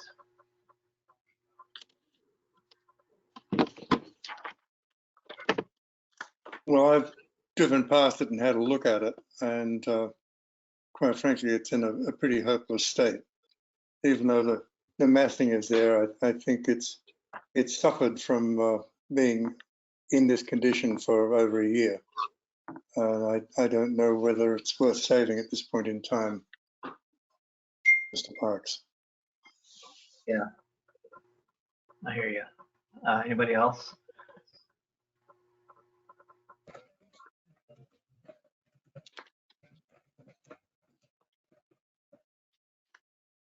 On the other hand, the form and massing are there, and we look at buildings that have siding, which is inappropriate, and we say, well, we're going to look past the siding to see what the basic bones of the building are. And here, the bones of the building have been exposed, so we can look at them directly, and it seems pretty complete and intact. Yes, you raised a good devil's advocate position there, which is that if there's precedent for us to take a building that's got not much going on and cut significant impact in this tonight even. It's hard to avoid the underlying fact that if there's nothing, if it's been burned out inside, it's been vacant for 2 years. I mean, you're correct. The form is there, the massing. If someone wanted to keep it, they would just go and slap new siding on it, and away you go.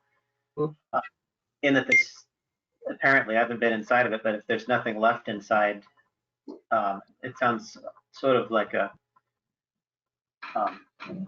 heroic effort to do that, though. So I have a hard time, in spite of that, making this significant just because of that reality. What's everybody else think? How about you, Adam? Yeah, it's kind of a tough one for all the reasons we've discussed. I guess for me, I don't know how much of it is burned inside and if there are structural issues. Again, I probably would have gotten a structural engineering report because it's kind of hearsay, and I mean I believe what everybody's saying, but it's tough because the bones could be good for all I know, and I just don't know. So I don't know to what extent there's fire damage inside. I mean, I see a lot of good roof rafters and sheathing. That's about all I can see, so it's tough to speculate.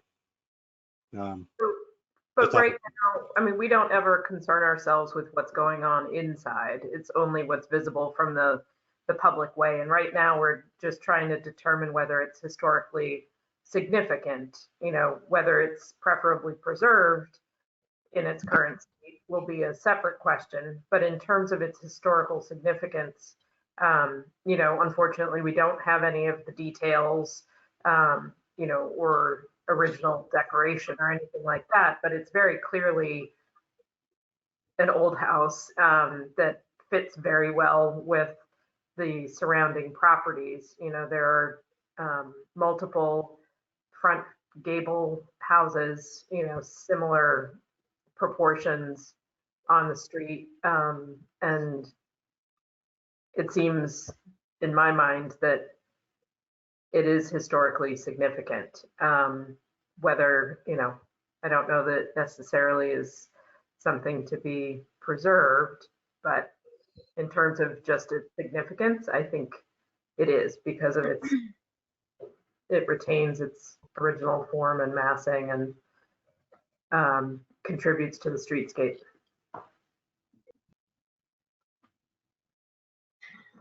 That's a good point. It's funny, this tonight has all these cases that are kind of pushing the limit of significance and all that, all glommed in together. If this had been a project with a developer who gutted the place and essentially moved everything inside of it and then ran out of money before they had a chance to resite it, we'd view it differently, I think. I still can't get past the thought that maybe someone had intended to fix it up, because it seems like if you're considering a loss, you wouldn't have bothered to strip the siding off of it. You would just sort of let it sit and then bulldoze it.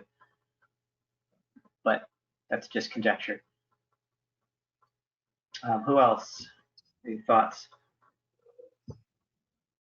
Well, just a thought. After a fire, if the building itself is compromised, isn't this something ISD would look at and authorize a demolition anyway?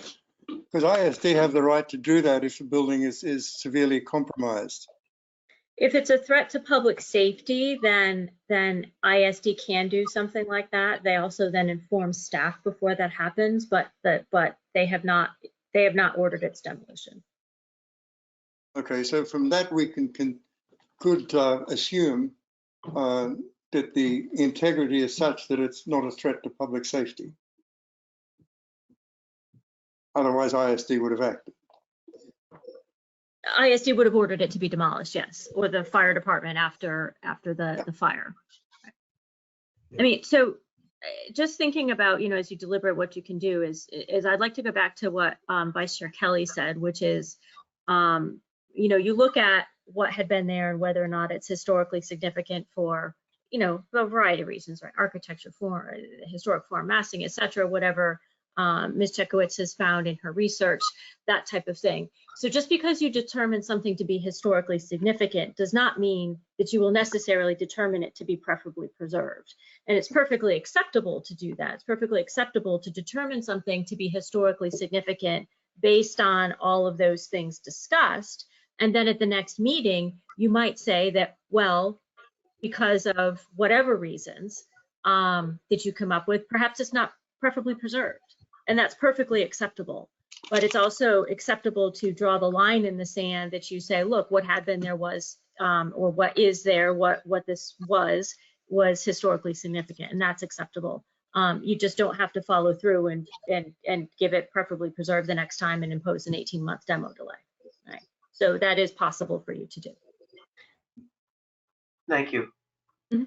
And we've certainly done that a number of times in the past. And I kind of coming around to this thought that it would be inconsistent for us to not view this as being a significant structure based on what remains of it, the form and massing. I mean, the property in Davis Square that we just discussed is just massing alone.